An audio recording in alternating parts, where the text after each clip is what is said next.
მოგესალმებით, ეთერშია ღამის მთავარი, მე ეკაკვესიტაძე ვარ და რასაკვირველია დღეს ისევ კორონავირუსის საფრთხეებზე საუბრობთ, რა უნდა გაკეთდეს, რა კეთდება საქართველოში, რა არის გასაკეთებელი, ამაზე ვილაპარაკებთ და ჩაგვერთვებიან ექიმები, რომლებიც მუშაობენ ეპიცენტრში, მაგალითად ბუბა კალანდაძე ბერგამოში 24 საათის განმავლობაში ებრძვის კორონავირუსს და ზუსტად იცის, რამ გამოიწვია ასეთი დრამატული ვითარება იტალიაში და ის გვეტყვის თუ იტალიის ასე ვთქვათ გამოცდილებიდან გამომდინარე რა უნდა გააკეთოს სასწრაფოდ საქართველოს ხელისუფლებამ, ასევე ირმა კვიცარიძე, რომელიც არის იზბრუკის სამედიცინო უნივერსიტეტის ხილური თერაპიისა და რადიოონკოლოგიის ცენტრის უფროსი ექიმი, ისიც ჩართულია ავსტრიაში კორონავირუსთან ბრძოლაში და აქვს ძალიან მჭიდრო კავშირები თავის იტალიელ კოლეგებთან. ქართველი ექიმებიდან ჩაგვერთვებიან დავით ლოლაძე, სტუდიაში ყავს არჩილ მარშანია, ანესთეზიოლოგი, რეანიმატოლოგი, ასევე გვეყოლება ნონა მიხელიძე, რომიდან პოლიტიკის მეცნიერი, რომელთანაც ვისაუბრებთ იმაზე, თუ რა ხდება დღეს რომში, რამ გამოიწვია იტალიაში ასეთი მძიმე ვითარება და მასთან ერთად ასევე ვისაუბრებთ ჩვენ, თუ რა პოლიტიკური და ეკონომიკური გავლენა ექნება ამ ვირუსს, როგორც იტალიაზე, ისე ევროკავშირზე და საქართველოსაც. აქედან გამომდინარე, იმიტომ რომ ყველა ერთმანეთთან ვართ დაკავშირებული, ასე რომ აუცილებლად დარჩით ჩვენთან ერთად დღეს, იმიტომ რომ ჩვენ ყველა მნიშვნელოვან კითხვაზე გავცემთ დღეს პასუხს და არჩილ მარშანიასთან ერთად დავიწყებთ საუბარს. არჩილ, მოგესალმები, ძალიან დიდი მადლობა რომ ხარ ჩვენთან ერთად და იცი, მინდა აი ეს ისევ ბანალური კითხვით დავიწყო, რომელიც ისმება დღემდე. ძალიან ბევრს გონია რომ ვერ ხვდება, რატომ არის ასეთი ისტერიკა ატეხილი მთელი მსოფლიოს მასშტაბით, რომ ნახევარი მსოფლიო ფაქტობრივად დაიკეტა. ყველას გვახსოვს მეტნაკლებად რომ იყო მათ შორის ღორის გრიპის პანდემია ხო რამდენიმე წლის წინ, მაგრამ მე პირადად არ მახსოვს ხო რა შედეგი ამას საერთოდ ჩემ მეხსიერებას არ შემორჩა თუ რა ხდებოდა მაშინ საქართველოში. ყოველ შემთხვევაში რომ მსგავსი არაფერი არ ხდებოდა, ძალიან კარგად ვიცი, იმიტომ რომ ბევრს გონია რომ აი ადარებენ გრიპითაც ხო ამდენი ხალხი იღუპება, რატო არის ეს გრიპისგან განსხვავებული, რა ასეთი საშიშროება აქვს რომ მთელი მსოფლიო პანიკაში ჩავარდა. მოდი კიდე ერთხელ ავხსნათ, რითი განსხვავდება გრიპისგან და რატომ არის ასეთი საშიში? საღამოშიდობის, მადლობა მოწვევისთვის.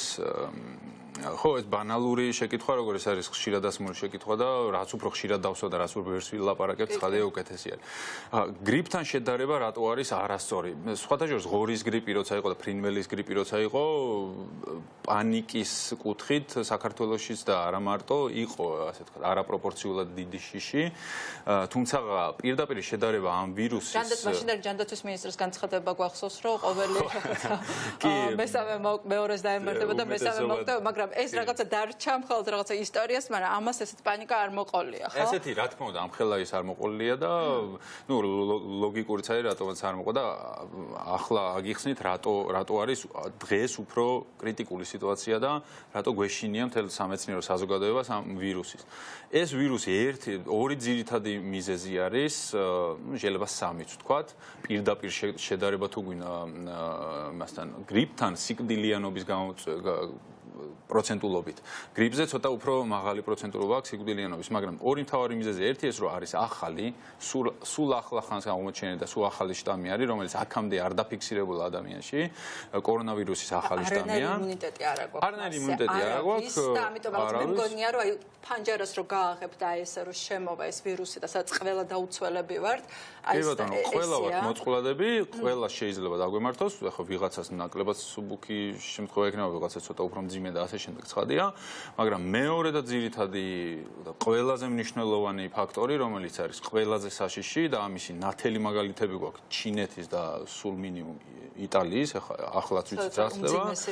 ეს არის პაციენტების ნაკადი და არა პაციენტების თქვა სიმძიმე. კრიტიკულ მდგომარეობაში მყოფი პაციენტები შედარებით ნაკლებია, მაგრამ ჩვენ რომ მარტივად წარმოიდგინეთ თუნდაც მსუბუქი სიმპტომებით ან საშუალო სიმძიმის პაციენტი, მაგრამ 10,000 პაციენტი ერთ კვირაში რომ მოაწყდეს ქართულ კლინიკებს, ან ნებისმიერ ქვეყნის კლინიკებს, არა 10,000-ია საუბარი, ხო? და წარმოიდგინეთ ეს ვირუსი, ეს 10,000 რომ მოვა, ის ორ კვირაში 3-ჯერ და 4-ჯერ მეტი იქნება კიდე. შესაბამისად, ნებისმიერი ქვეყნის ჯანდაცვას აქვს რაღაცა ზღვარი, სადაც შეუძლია მუშაობა. მომსახურება. შეგვიძლია ჩვენ რაღაცა ადაპტირება, თქვათ 100 წლიანი კლინიკა თუ გვაქვს საგანგებო მდგომარეობა შეგვიძლია გავშალოთ და 150-ზე გავხატოთ და ასე შემდეგ, მაგრამ რაღაც ზღვარი ხო არსებობს, იმ ზღვარს იქეთ ვეღარ გადავა. შესაბამისად, პაციენტების რაოდენობა თუ იმდენად გაიზარდა, რომ ამ ზღვარს გადააჭარბა, ამ დროს ქაოსია უბრალოდ, ჯანდაცვის სისტემაში კოლაფსი შეუძლია გამოიწვიოს, ეს თავისთავადვე აისახება შემდეგ პაციენტების სიკვდილიანობაში და უფრო მეტი ადამიანი მოკვდება ვიდრე ადეკვატური მკურნალობის კი ბატონო, იმიტომ რომ იქ სორტირება მოგვიწევს, ასე ვთქვათ, მოუწევთ. ვიცით ხო ეს მაგალითები. აი ეს არის რაც ძირითადად რაც ხდება დღეს იტალიაში, კი ბატონო. ხმამაღლა ძალიან უჭერს ყველას ამაზე ლაპარაკი, მაგრამ ზუსტად ვიცით რომ ხდება ეგრეთ წოდებული ტრიაჟის და პრინციპია, ხო? ტრიაჟის პრინციპი ეს გავრცელდა ხა, რამდენად სიმართლე არ ვიცი, მაგრამ ტრიაჟი ჩვეულებრივი მოვლენაა მედიცინაში. ვისაც გადარჩენი, რადგან არის ასეთი ნაკადი, ვისაც გადარჩენის მეტი შანსი აქვთ, სწორედ იმას ეხმარებიან და ამიტომ სიკვდილიანობა შესაბამისად კი, ეს არ არის უნიკალური მოვლენა მედიცინაში, ჩვენ ტრიაჟის იმას ყოველთვის სწავლობთ, განსაკუთრებით საველე მდგომარეობაში და საომარ მდგომარეობაში გამოსადეგი. ომი არის ეპიდემია. ეს არის ომი, ხო, მიკროორგანიზმებთან, ну კონკრეტულად ახლა ვირუსთან. როდესაც რესურს აღემატება პაციენტების რაოდენობა, ჩვენ გვინდა არ გვინდა გვიწევს რაციონალური გადაწყვეტილების მიღება და მკურნალობთ მათ, ვისაც მეტი გადარჩენის საშუალება შანსი აქვს და სამწუხაროდ იმათ ნაკლებად, ვისაც ნაკლები შანსი აქვს. შესაბამისად, პირდაპირ შედარება გრიპის ვირუსთან არის არასწორი. მხოლოდ რიცხვებით ვრცელდება, ეხლა ძალიან ბევრ ეპიდემიოლოგს მოусმინეთ, ყველაზე გავლენიან და ცნობილ ეპიდემიოლოგს, აი ერთ-ერთი სტენფორდის ამბობს, რომ საოცარი, ეს არის რაღაც ცუნამი, ჯერ კიდევ ვერ ხვდებით რამ ხელას ისწრაფით გვიახლოვდება და ის ამბობს, რომ ყველაზე საუკეთესო შემთხვევაში 6 დღეში ორმაგდება რაოდენობა, მაგრამ ეხლა რაღაც სხვადასხვა შეიძლება კიდევ ვთქვათ, რომ კიდევ უფრო მცირე დროში ორმაგდება ინფიცირებულების რიცხვი, ხო? კი, და ამ ყველაფერს ართულებს ის, რომ ზუსტად არ ვიცით რა არის. ყოველ აი ამ საუბრის დროსაც შეიძლება კიდევ ეპიდემიოლოგიური სტატუსი შეიცვალოს და რაღაც ახალი აღმოაჩინონ ამ ვირუსში. აღმოაჩინონ ინკუბაციური პერიოდი სხვა იყოს, შეიძლება მუტაციას, ანუ ყველაფერი არის კითხვის ნიშნის ქვეშ. რაც არ არის კითხვის ნიშნის ქვეშ არის ის, რომ ამის ახლა უბრალოდ ესე გაჩერება და ჩაკულა, ასე ვთქვათ, შეუძლებელია. მთავარი ამოსავალი წერტილი და მთავარი სტრატეგია ყველა ქვეყნისთვის არის რა, რომ შემცირდეს ნაკადი პაციენტების, ანუ დრო გავწელოთ. ხო, რომ სამედიცინო სისტემამ გაუწევს. ეს დრო რო გაიწელება, ეს ამდენი ნაკადი გადანაწილდება, ნელ-ნელა შევა პაციენტების სამოტყობოში და ყველა მიიღებს ადეკვატურ დახმარებას. ეს არის ამოცანა. ეს არის ამოცანა და პლუს რა თქმა უნდა მოგვეხმარება იმაში, რომ ან ახალი მედიკამენტი, ну, თლად ახალი მედიკამენტის შექმნა ცოტა რთული იქნება ალბათ, მაგრამ არის ეს მედიკამენტები გამოიცადოს და რაღაცა ეფექტი ემიღოთ, ახალი ვაქცინა შეიძლება მოვიდეს და აი ეს დროის მოგება არის ვაქცინაზე და მედიკამენტზე ოდნავ მოგვიანებით ვისაუბრებთ, ესეც ძალიან საინტერესოა და ჩვენს მაყურებელს დარწმუნებული ვარ, ალბათ ყველაზე მეტად აინტერესებს. მანამდე ირმა კვიცარიძე ჩაგვერთვება ავსტრიიდან. ირმა, მოგესალმებით, ძალიან დიდი მადლობა რომ ხარ ჩვენთან ერთად და ძალიან აქტიურობთ ამ დღეების განმავლობაში ქართულ მედიაშიც, Facebook-ზე იმისათვის, რომ გვაჩვენო და გვითხრა რა უნდა გაკეთდეს, რომ ქართულმა სამედიცინო სისტემამ გაუძლოს იმ კრიზისს, რომელიც ალბათ კარს მოგვადგა. კიდევ ერთხელ გითხარი, რა ხდება, აი ძალიან საინტერესოა, თქვათ, იტალიაში რა მოხდა, რა შეიძლება ვისწავლოთ, ავსტრიის მაგალითებიდან რა შეიძლება ვისწავლოთ, და ისევე გერმანიის მაგალითებიდან, სადაც სიკვდილიანობა არის ძალიან დაბალი და ამ ყველაფერზე დაყრდნობით რა უნდა გაითვალისწინოს საქართველოს ხელისუფლებამ. საღამოშვიდობისა ეკა მოგესალმებით, მივესალმებით ჩემს სამშობლოს. პირველი რაც მინდა ვთქვა, რომ ეს არის ძალზე ვერაგი ვირუსი, რომელსაც არ ვიცნობთ და ერთი რაც მას ახასიათებს და როგორც მას უნდა ვებრძოლოთ, არის ის, რომ უნდა დავასწროთ. უნდა დავასწროთ არა 1 საათით, უნდა დავასწროთ არა 1 დღით, არამედ უნდა დავასწროთ 1 კვირით ყველაზე კარგ ვარიანტში.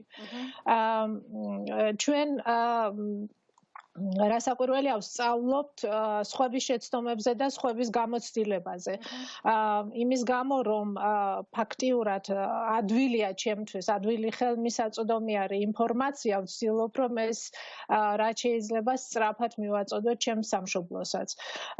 მე ვიცნობ რა რესურს ფლობს მაგალითად ავსტრიის სამედიცინო სისტემა, რასაკვირველია მინდა რომ ასეთივე რესურსი გქონდეს საქართველოს სამედიცინო სისტემას, მაგრამ არა გვაქვს ობიექტურად უნდა ვთქვა და ახლა ამის განხილვის დრო ალბათ არ არის, მაგრამ როდესმე ამაზეც უნდა ვიფიქროთ, მაგრამ აქედან გამომდინარე, როცა ვხედავ ავსტრიის სამედიცინო სისტემის რესურსებს და როგორ უდგება ამ ყველაფერს აქაური სახელმწიფო, ჩემთვის ეს ფაქტიურად განგაში არის.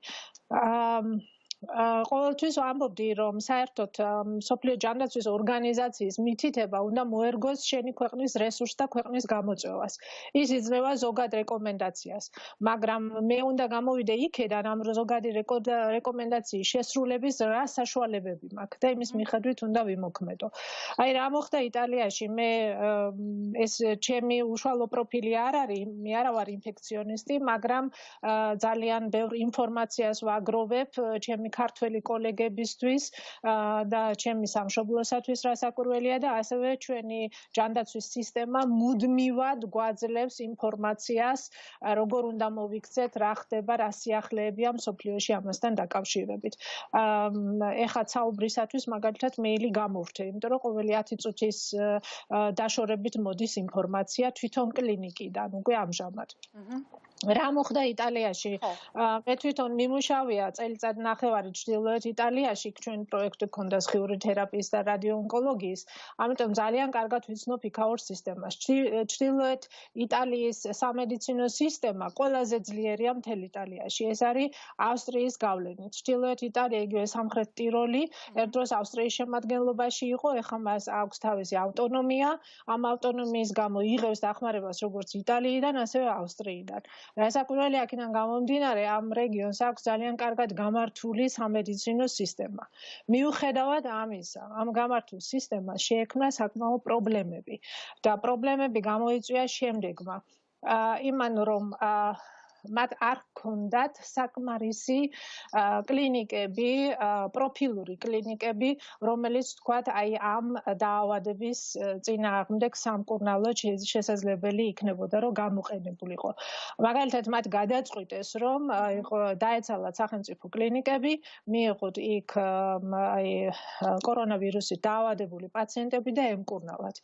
არც შენობები აღმოჩნდა, შენობების უმეტესობა აღმოჩნდა ამისათვის მზად და არც медპერსონალი. ისინი შესაძლოა ძალიან კარგი ტრავმატოლოგები, ქირურგები არიან, მაგრამ ისინი არ არიან ინფექციოლოგები. მათ არ იციან, როგორ უნდა მიუდგნენ ამ დაავადებას. მეცაც გეტყვით, 4 ტრავმატოლოგი, რომლებიც ძალიან კარგი ტრავმატოლოგები არიან და თავის საქმე კარგად იციან, დაავადდნენ ამ დაავადებით და აქედან 4-ვე მართვიც უმთქვაზეა. ასე მოხდა იტალიის სხვა ნაწილებში. ისინი აბსოლუტურად მოუმზადებელი შეხვდნენ აი ამ ვირუსის მართვას. მათ არ ჰყავდათ საჭირო გამოცდილი პერსონალი და პირველ რიგში იმან რომ პერსონალი არ იყო ამისათვის მომზადებული, მათ არ ჩაუტარდათ შესაბამისი გადამზადება, პირველ რიგში დაავადდა პერსონალი. აღმოჩნდა რომ პაციენტებისათვის უკვე მკურნალი აღარ არსებობდა. შეიქმნა მკურნალის დეფიციტი და როცა მკურნალის დეფიციტია, უკვე მიდის იქ გადარჩევა, ვის უმკურნალებ და ვის არა. ძალიან მძიმე რეალობა, მაგრამ რეალობა, აი ირმა, იცით რა მაინტერესებს, აი რატომ შეხვდა იტალიური სამედიცინო სისტემა ასე მოუმზადებელი, ხარ თქვენ რაზეც ილაპარაკეთ. კარგად ვერ გაიაზრეს ევროპაში და მე მგონი ეს მარტო იტალიური არ არის, ხო? ეხლა ესპანეთიც ძალიან საგანგაშო ნიშნებს აჩვენებს. დღესაც უკვე ძალიან მაღალია დაინფიცირებულების და შედარებით დაბალია იტალიაზე, მაგრამ მაინც მაღალია სიკვდილიანობა. აი რა მოხდა ევროპაში? ჩინეთიდან მიღებული გამოცდილება ვერ გაიაზრეს. იგივე მსოფლიო ჯანდაცვის ორგანიზაციას გაიდლაინები არ ქონდა, რომელიც მათ უნდა გაეთვალისწინებინათ. რატო მოხდა, რომ ასეთი მოუმზადებლები იყვნენ? ეხლა თქვენ რასაც ამბობთ, თუ ვერ გათვალეს მასშტაბები, ვერ გათვალეს სიმძიმე, თუ რა იყო მიზეზი? იტალიის სამედიცინო სისტემაზე მე რაც შემიძლია ჩემი გადმოსახედიდან შემიძლია ვთქვა რომ იტალიის სამედიცინო სისტემა არ მიეკუთვნება იმ სამედიცინო სისტემას რომელიც საუკეთესოა ევროპაში. მოდით აქედან დავიწყოთ. მე არ მინდა რომელიმე ერზე ცუდი ვთქვა, მაგრამ მიმუშავია იქა და მოდით ამასაც ვიტყვი, ამას ღიად ვამბობ ხოლმე 21 საუკუნეში როცა მთელი ევროპა მუშაობს და ხარ ევროპის წევრი და გაქვს სიესტა და გძინავს, ეს ცოტა პრობლემა არის. გადატანითი მნიშვნელობით, აი ამას თავისი გავლენა აქვს ყველა სისტემაზე, მათ შორის სამედიცინო სისტემაზე. მოუმზადებელი შეხვდნენ თავიანთი მენტალიტეტიდან გამომდინარე, უფრო ზერელეთ, ნაკლებად დაემორჩინენ მითითებას, დაგვიანებით გაიცა ბრძანება, რომ აი მაგალითად ჩაკეტილი რეგიონი დღეს ვესაუბრე ერთ-ერთ ჩემს კოლეგას, რომელიც იქ არის ანესთეზიოლოგი და რეანიმატოლოგი და ვთხოვე მას, რომ აი დაწვრილებით აეხსნა ჩემთვის როგორ მივიდა აქამდე მაგალითად ლომბარდია, რატომ ბერგამოში ამდენი ყველაზე მდიდარი რეგიონი, ხო? ება შორის ევროპაში, არა მარტო იტალიაში. და მან ზუსტად მითხრა რომ დაიწყო იქედან რომ ჩინელების ჯგუფი იყო ჩამოსული, ეს სამრეწველო რეგიონი არის, ყველაზე დიდი იტალიაში და იყო ჩამოსული საქმიანი ვიზიტით. მათაც საქმიანი ვიზიტი ეს ხდებოდა საშობაო პერიოდში, გააგრძელეს ცოტა დიდხანს და ძალიან ბევრი ქალაქი მოიარეს, იგივე ტურინი, იგივე ბერგამო, მაილანდი და ასე შემდეგ. ამან რა თქმა უნდა გამოიწვია ამ ვირუსის გავრცელება სწორედ ამ რეგიონში. თავიდანვე ეს ვირუსი იწყებოდა შედარებით მსუბუქი სიმპტომებით. აი დაახლოებით 2 კვირის განმავლობაში ზოგიერთს აქვს ესეთი მარტივი მშრალი ხველა. თქვენ წარმოიდგინეთ დღეს მითხარო ძალიან ბევრს არანაირი ხველა არ აქვს, არც სუნთქვის უკმარისობა და უბრალოდ ფაღარათით ეწყებათ. რასაც აი სიმპტომია? დიახ, რასაც ვერ იფიქრებ და თუ რატო არა, უბრალოდ დაკვირვებაა წარმოეს, არაფერი მუტაცია, უბრალოდ დაკვირვებას აწარმოებენ ამ ვირუსთან დაკავშირებით, მას სწავლობენ. სწორედ ამიტომ ამბობ, ეს ვერაგი ვირუსია, ხან ამ ფორმით ავლენს თავს, ხან კიდე აი ამ ფორმით. ამიტომ უნდა დავასწროთ ჩვენ ამ ვირუსს ყველა ნაბიჯის გადადგმა, ვიდრე ჩვენამდე მოვა. და ამიტომ ვიდრე გაირკვეოდა პაციენტს, მაგალითად, რომელიც ფაღარათით მოუდის, 100 წელი ვერ იფიქრებ, რომ მას შეიძლება ჰქონდეს რაიმე ვირუსული დაავადება, განსაკუთრებით აი ეს კორონავირუსის გამოწვეული დაავადება. ამიტომ იმ პერიოდში, სანამ ამის გარკვევა ხდებოდა, ეს დაავადება ძალზედ გავრცელდა. პრობლემა აღმოჩნდა ასევე ტესტირებასთან დაკავშირებით. არ იყო საკმარისი ტესტირების საშუალება და ასე შემდეგ. ამან გამოიწვია რასაკვირველია ვირუსის სწრაფი გავრცელება. სწრაფ გავრცელებას შეხვდა მოუმზადებელი სამედიცინო სისტემა, მოუმზადებელი პერსონალი, რამაც გამოიწვია კოლაფსი. გარდა ამისა, არ უნდა დაგვავიწყდეს, რომ ევროპა დაბერდა. ევროპაში ცხოვრობენ ძალიან ბევრი ხანდაზმული ადამიანები. მე მაგალითად რადიოონკოლოგიაში 90-100 წლის პაციენტები მყავს. და ასეთ განსაკუთრებით დაბერდა იტალია, ხო თან? განსაკუთრებით დაბერდა იტალია. ჩვენი თანამემამულე ქალბატონები დასაქმებული არიან ძირითადად იტალიაში. და რატომ? ამას ალბათ თქვენ შეგიძლიათ გასცეთ პასუხი, ხო? იმიტომ რომ არ ყოფნის რესურსი თვითონ იტალიას, ახალგაზრდათაობა ნაკლები არის უფრო, ვიდრე პენსიაზე გასული ადამიანების რაოდენობა. ამიტომ ეს დისბალანსი რომ იყოს დაცული და იმ ახალგაზრდამ შეძლოს მუშაობა, საჭირო არის გარედან დამხმარე პერსონალის შემოყვანა, ხო? ეს ადამიანები ყველა ეხა გერიატრიული პაციენტები მეტნაკლებად მათ აქვს რაიმე დაამატებითი დაავადება, მეტწილად გულსიზრახე და ფილტვის დაავადება. როდესაც ასეთ ადამიანებს ვირუსი ხვდება, ისინი ძალიან რთულად იტანენ ამ დაავადებას. აქედან გამომდინარე, ამან გაზარდა რასაკვირველია უფრო დაავადებულთა რიცხვი და ამან გაზარდა რასაკვირველია სიკვდილიანობა. მაგრამ ირმა ერთი რამ მინდა ვთქვა კითხო და აი დღეს ჩემ მეგობარს ველაპარაკებოდი ნიუ-იორკშიც ექიმია თქვა რომ აი ვერ ხვდებიან მოსახლეობა ვერ ხვდება რასთან აქვს საქმე ხა გავედი ნიუ-იორკის ქუჩებში ისევ კაფე-ბარები არის რაღაცა სავსე ეს ახალგაზრდები ამბობენ რომ აი თითქოს ეს მომენტი რომ აი ასაკოვან ხალხის უფრო მოწყვლადია ვისაც დაავადებები აქვს ქრონიკული აი ამან თითქოს რაღაცნაირად ამ ახალ თაობაში გააჩნია განცდა რომ ისინი დაცულები იყვნენ ცოტა არაჰუმანური დამოკიდებულებას თუ მიდგომაც ესე არის და რაღაცა ხო აი ამ ფაქტმა რაღაცა თითქოს მოადუნა კიდევაც ყურადღება საზოგადოებების ამ ვირუსზე თუ არა ყოველ შემთხვევაში მეც გამიგია რომ ეხა ჯანმრთელ ადამიანს არ ერჩის ახალგაზრდებს არ ერჩის რაც მთავარია ბავშვებს არ ერჩის და ამაზეც მინდა ვკითხოთ საინტერესოა ეს ბავშვებთან რატო არის ასეთი ცოტა მაჩვენებელი და საბედნიეროდ იმიტომ რომ სხვანაირად რო იყოს ალბათ ეს ნამდვილი კატასტროფა იქნებოდა მაგრამ აი ამ ასეთმა ინფორმაციამ ხარ რაღაცნაირად ხوار მოადუნა ადამიანები მათ შორის იტალიაშიც ან ევროპაში და ეხლა ბრიტანეთის მაგალითია სხვათა შორის საინტერესოც ამაზეც ვსაუბრებთ. დიახ, შემიძლია მაგაზეც გითხრათ. პრობლემა იმაში არის, რომ ადამიანებისათვის ყოველთვის მერე ხდება გასაგები, როდესაც ფაქტის წინაშე დგებიან და ეხლა კიდგანან იტალიელები და მღერიან ერთიანიდან მეორეზე გადასახებენ ხოლმე და ჩვენ გულაჩუყებული ყველანი ვადევნებთ ამას თვალს. მაგრამ თავიდან ისინი ძალიან ზერელეთ მიუდგნენ ამ ამბავს. მეცაც გეტყვით, ეხა ავსტრიაში მაგალითად აღმოჩნდა, რომ მიუხედავად ესეთ სიმკაცრისა და ესა კორონა პარტის ატარებდნენ ახალგაზრდები. დაიკეთა ყველა კაფე, ყველა რესტორანი და ვითომ შეიკრიბნენ სადღაც ვიღაცასთან სახლში, ხო? ანუ ადამიანები სხვადასხვანაირად იღებენ ამ ინფორმაციას და სხვადასხვანაირად აღიქვამენ. იტალიაში კიდე რაც მთავარი პრობლემა იყო, რაც ჩემმა კოლეგამ მითხრა, ეს იყო მოსახლეობის ინფორმირება. მოსახლეობის ინფორმირება არ მოხდა მასიურად.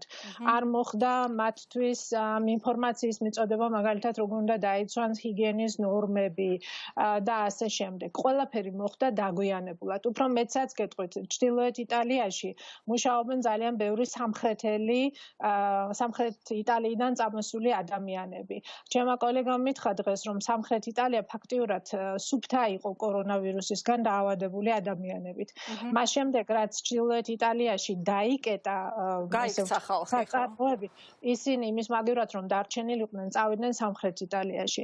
ჩემმა კოლეგამ მითხრა, რომ შენ ვერ წარმოგიდგენია, როგორ გამოიყურება სამხრეთ იტალიის სამედიცინო სისტემა. იქ რომ ესეთი მსგავსი აფეთქება მოხდეს, რაც ჩრდილოეთ იტალიაში მოხდა, ეს იქნება დიდი კატასტროფა. ანუ ჯერ კიდევ არ დასრულებულა იტალიაში ეს პროცესი. არ დასრულება, ძალიან მძიმე. დღესაც 300 კაცზე მეტი დაიღუპა, ხო? აი ყოველდღიური სიკვდილიანობა არის წარმოუდგენლად მაღალი. აი რაღაცა შოკში რო გაგდებს, ესეთი ციფრებია. ესპანეთზე თუ გაქვთ ინფორმაცია, ისიც ხო იგივე სცენარით არ მიდის, როგორც იტალია, თუ იქ უფრო შემსუბუქებული სცენარი იქნება? ესპანეთის სამედიცინო სისტემას მე სამწუხაროდ ესე კარგად არ ვიცნობ, მე იქ არ მიმუშავია, ამიტომ ნაკლებად შემიძლია რომ ამაზე ინფორმაცია მოგაწოდოთ, მე შემიძლია გითხრათ რა ხდება ჩვენთან, მაგალითად რატო არის მიუხედავად აი რატომ არის ხო თქვენთან კი? გამართული სისტემა ტიროლის მხარეში რატომ არის ესეთი მაღალი მაჩვენებელი?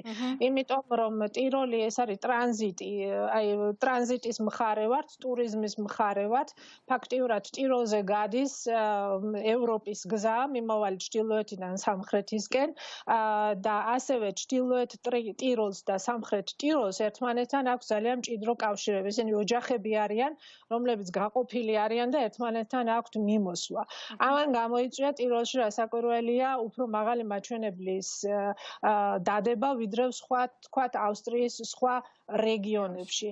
იგივე ტიროლის გავლით, აი მარტივ მაგალითს გეტყვით, ყოველთვის მაგალითით ჯობია ვფიქრობ, ჩამოვიდა ჩვენი ქართველი თანამემამულე იტალიიდან ტიროლის გავლით და გამოფრინდა ვენიდან. და მერე საქართველოში ატარა იქ კონფერენციები და ეს ის ცნობილი მეოთხე თუ მეხუთე პაციენტია, რომელმაც დაინფიცირა დაავადებულების ნახევარი. ამიტომ ეხლა ჩვენ სქემებს უკვე აღარ ვხაზავთ აქ და არ ვამბობთ მეოთხე გადადება, მესამე და ასე შემდეგ. გამოიარა, დატოვა დაავადება და ასე შემდეგ. ანუ ამას მნიშვნელობა აღარ აქვს უკვე. მთავარი არის აღირიცხოს რამდენი პაციენტი არის, ხო? ამიტომ დავდექით ჩვენ ამ პრობლემის წინაშე, ამიტომაც მათ შორის როცა მთელ ავსტრიაში გამოცხადდა განსაკუთრებული მდგომარეობა, ტიროლმა გამოაცხადა საგანგებო მდგომარეობა.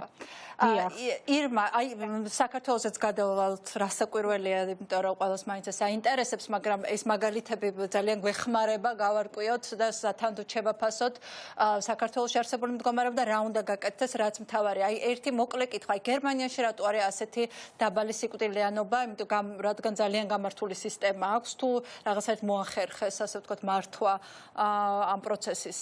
თუმცა იქაც მაღალი მაჩვენებელია დაინფიცირების უკვე. სიკვდილიანობა ავსტრიაშიც დაბალია. ჩვენ მხოლოდ 3 გარდაცვლილი გვყავს და უკვე 8 გამოჯამრთელებული გვყავს. მიუხედავად ამისა, 1800 დაავადებული გვყავს.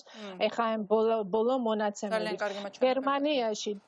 გერმანიაში ჯერ ეს არ გავრცელებულა. აი ჩვენ არ ვიცით ერთ კვირაში რა ვთქვათ შედეგი დაიდება, იმიტომ რომ ადამიანები აი გლობალიზაციის ეპოქაში მუშაობენ სხვადასხვა ქვეყნებში, ისევე როგორც ავსტრიელები, ასევე გერმანელები. და ისინი ბრუნდებიან სახლში. ესენი ჩამოდიან უკან და ეს იწვევს რასაკვირველია უკვე დაავადებულს და დიახ. ამ ვირუსის ხანგრძლივობა ვიდრე გამოვლინდება, ხანდახან 14 დღე გრძელდება, აი როცა სანამ კლინიკური სიმპტომები გამოვლინდება და როცა ეს გამოვლინდება, მერე უკვე რა მოხდება და ვის როგორი სირთულით მოუწევს ამ დაავადების გადატანა, ეს უკვე აჩვენებს ნამდვილ შედეგს. ჯერ ცოტა ადრე არის ვთქვათ გერმანიის შედეგზე საუბრის. თუმცა უნდა აღვნიშნო, რომ ჩვენ ვსწავლობთ ერთმანეთისაგან, ვითვალისწინებთ მაგალითად იმ შეცდომებს, რა შეცდომებიც იტალიაში იყო, ვცდილობთ ის არ გავაკეთოთ და ამით დავიცვათ ის, რომ ვირუსი არ გავრცელდეს, ან უფრო რთული ფორმით არ მოხდეს ამ დაავადების განვითარება ამა თუ იმ პაციენტში. აი ერთი კითხვა, იმიტომ რომ ეს ძალიან საინტერესოა, აი თითქოს ახალი მიდგომა დაიწყო ბრიტანეთმა, ხო? პრემიერმა ჯონსონმა თქვა, რომ აი ეს ხა ჩვენ უნდა გამოვიმუშაოთ ეგრეთ წოდებული ჯოგური, ანუ კოლექტიური იმუნიტეტი, ამიტომ უნდა დაავადდეთ, ამით ახალგაზრდები იზოლაციაში უნდა იზოლაციაში უნდა გაუშვათ ის ხალხი, რომელიც არის მოწყვლადი, ანუ უფრო ასაკობრივი, მაღალი ასაკობრივი ჯგუფები და ეს გეგმა მუშავდებოდა ძალიან სერიოზულად, მანამ სანამ გუშინ 300-მდე მეცნიერმა მიმართა ბრიტანეთის პრემიერს, რომ აი ასეთ წარმოუდგენელ რისკზე არ უნდა წასულიყო, იმიტომ რომ არავინ იცის ამ მთლიანად იზოლაციაში ამ ხალხს ვერ მოაქცევდნენ მოწყვლადი ჯგუფებს, გარდა ამისა არავინ არ იცის ვირუსი შეიძლება დაბრუნდეს და ამის მაგალითები იყო, გარდა ამისა არავინ არ იცის რა მოხდება, ხო? ბუნება ამ ვირუსის შესწავლილი არ არის. აი ამ მიდგომაში და უკან დაიხია ჯონსონმა და უკვე დაიწყო ესეთი უფრო გამკაცრებული ზომების მიღება. აი ამ მიდგომაში რა არის სახიფათო? იმიტომ რომ არის თქვა შვედეთიც ცოტა მოშვებულია, მე ვხედავთ ვინც მოშვებულია ის ძალიან ამკაცრებ ზომებს, ანუ რატომ არის მნიშვნელოვანი რომ თავიდანვე იქნას მიღებული ზომები. ხა ევროპაში რასაც ვხედავთ ჩვენ, აი ყველა იყო მოშვებული, ყველა ფიქრობდა რომ კი ბატონო უმძიმესია და ამას მე ვნახავთ რომ ეკონომიკური პრობლემები შეიქმნება და ამიტომ ჯობს რომ რაღაცა მკაცრი რეჟიმი არ დავაწესოთ, მაგრამ საბოლოო ჯამში მაინც ყველას მოუხდა, ხო, რამდენი ქვეყანა რომელმაც უკვე საგანგებო მდგომარეობა მიიღო. გერმანიაში საფრანგეთშიც უკვე 6 საათის შემდეგ გასვლა არ შეიძლება, ამის კომენდანტის საათია დაწესებული. აი ეს აგვიხსენით თუ შეიძლება. რაც არ მინდა რომ დამავიწყდეს დღეს ჩემმა მეგობარმა მომცა ერთი მნიშვნელოვანი ინფორმაცია და მითხრა რომ იტალიაში რომ დროულად დაწყებულიყო საგანგებო მდგომარეობა და უფრო მეტიც აი მიწების მიხედვით გამოეცხადებინათ საგანგებო მდგომარეობა და ჩაეკეტათ თითოეული მიწა და არ მომხდარიყო მიმოსვლა მაგალითად სამხრეთ ტიროლსა და იგივე ლომბარდიას ან ტოსკანას შორის და ასე შემდეგ უფრო ადვილი სამართავი იქნებოდა ეს დაავადებაო. რაშიც ნამდვილად ვეთანხმები და ამის შედეგები უკვე დევს. აი ეს იზოლაცია ძალიან მნიშვნელოვანი არის. რაც შეეხება ბრიტანეთს, მე ძალიან კარგად ვიცნობ მათ სამედიცინო სისტემას, მე მიმუშავია იქ და ვიცი მათი სახელმწიფო სამედიცინო სისტემის შესაძლებლობები. ბრიტანეთი პოლიტიკურად და ეკონომიურად ძალიან დიდი გამოწვევის წინაშე დადგა ახლახანს ეს Brexit-ი, ხო? ბრიტანეთის სამედიცინო სისტემა ესე საყოველთაო, ვთქვათ, პაციენტებზე ზრუნვას ვერ გაუძლებს ამ შემთხვევაში. აი Brexit-ის გარეშეც ვერ გაუძლებდა და ეხლა მით უმეტეს. სწორედ აქედან მოდის ეს ეგრეთ წოდებული ჯოგური მეთოდის, ანუ გადარჩევის მეთოდის იდეა. ბუნებრივი გადარჩევა ქვია, ხო? მაგას ეხლა მარტივად რო ვთქვათ, ვინც გადარჩება, ვინც არა და არა და სამაგერად ვინც გადარჩება, იმუნიტეტს გამოიმუშავებს. რაც აბსოლუტურად გამართლებელია და რაც მე ვიცი ჩემ ბრიტანელი კოლეგებისგან თვითონ იქაურებისაგან, ისინი აღშფოთებული იყვნენ აი ამ მიღებული გადაწყვეტილებით და ეხლა ძალიან კარგი რომ ეს გადაწყვეტილება გადაიფიქრა ბრიტანეთის პრემიერ-მინისტრმა. კი ბატონო და გადმოვიდეთ საქართველოსზე. ეხლა ხო ფაქტობრივად წარმოუდგენელია რომ ასე მართვა და ეგრეთ წოდებული ტრეკინგი, ანუ კვალის დადგენა კიდევ დიდხანს შენარჩუნდეს. ხო ძალიან მნიშვნელოვანია რომ აქამდე მოხერხდა, მაგრამ თქვენ წერდით რომ ეხლა კრიზისი გვიახლოვდება, ნელ-ნელა რაღაც ზღვარზე მივდივართ რომ კვალი დაიკარგოს და მეოთხე, მეხუთე გადადება უკვე მეორე ეტაპზე გადავიდეთ. ამ შემთხვევაში თქვენ წერდით რომ ძალიან მნიშვნელოვანია რომ იყოს ჯანდაცვის სისტემა მომზადებული. რეალური გამოცდის წინაშე სწორედ მაშინ დადგება, ხო, ჯანდაცვის სისტემა.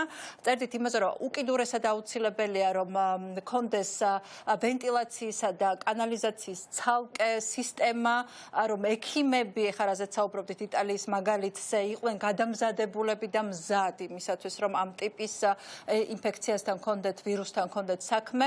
აი რას ხედავთ, ალბათ აქედანაც ბევრი გაწვდით ინფორმაციას, ხო, აქაც გეყოლებათ კოლეგები და მეგობრები, რომლებსგანაც ინფორმაციას იღებთ, აი რა გამოწვევის წინაშე ვდგავართ ირმა რეალურად, რა ჩანს მანდედან? ერთი ის არის რომ ჩვენი ქართველი ექიმები იმ პირობებში, რა პირობებშიც ისინი მუშაობენ და ეს არის ხალხი, რომელიც კადრს მიღმა ჩანს, რომელსაც ჩვენ ვერ ვხედავთ. ეს ხალხი არიან გმირები. მე არ ვიცი მათ რამდენად მიიღეს ამისათვის მომზადება, გადამზადება და ასე შემდეგ.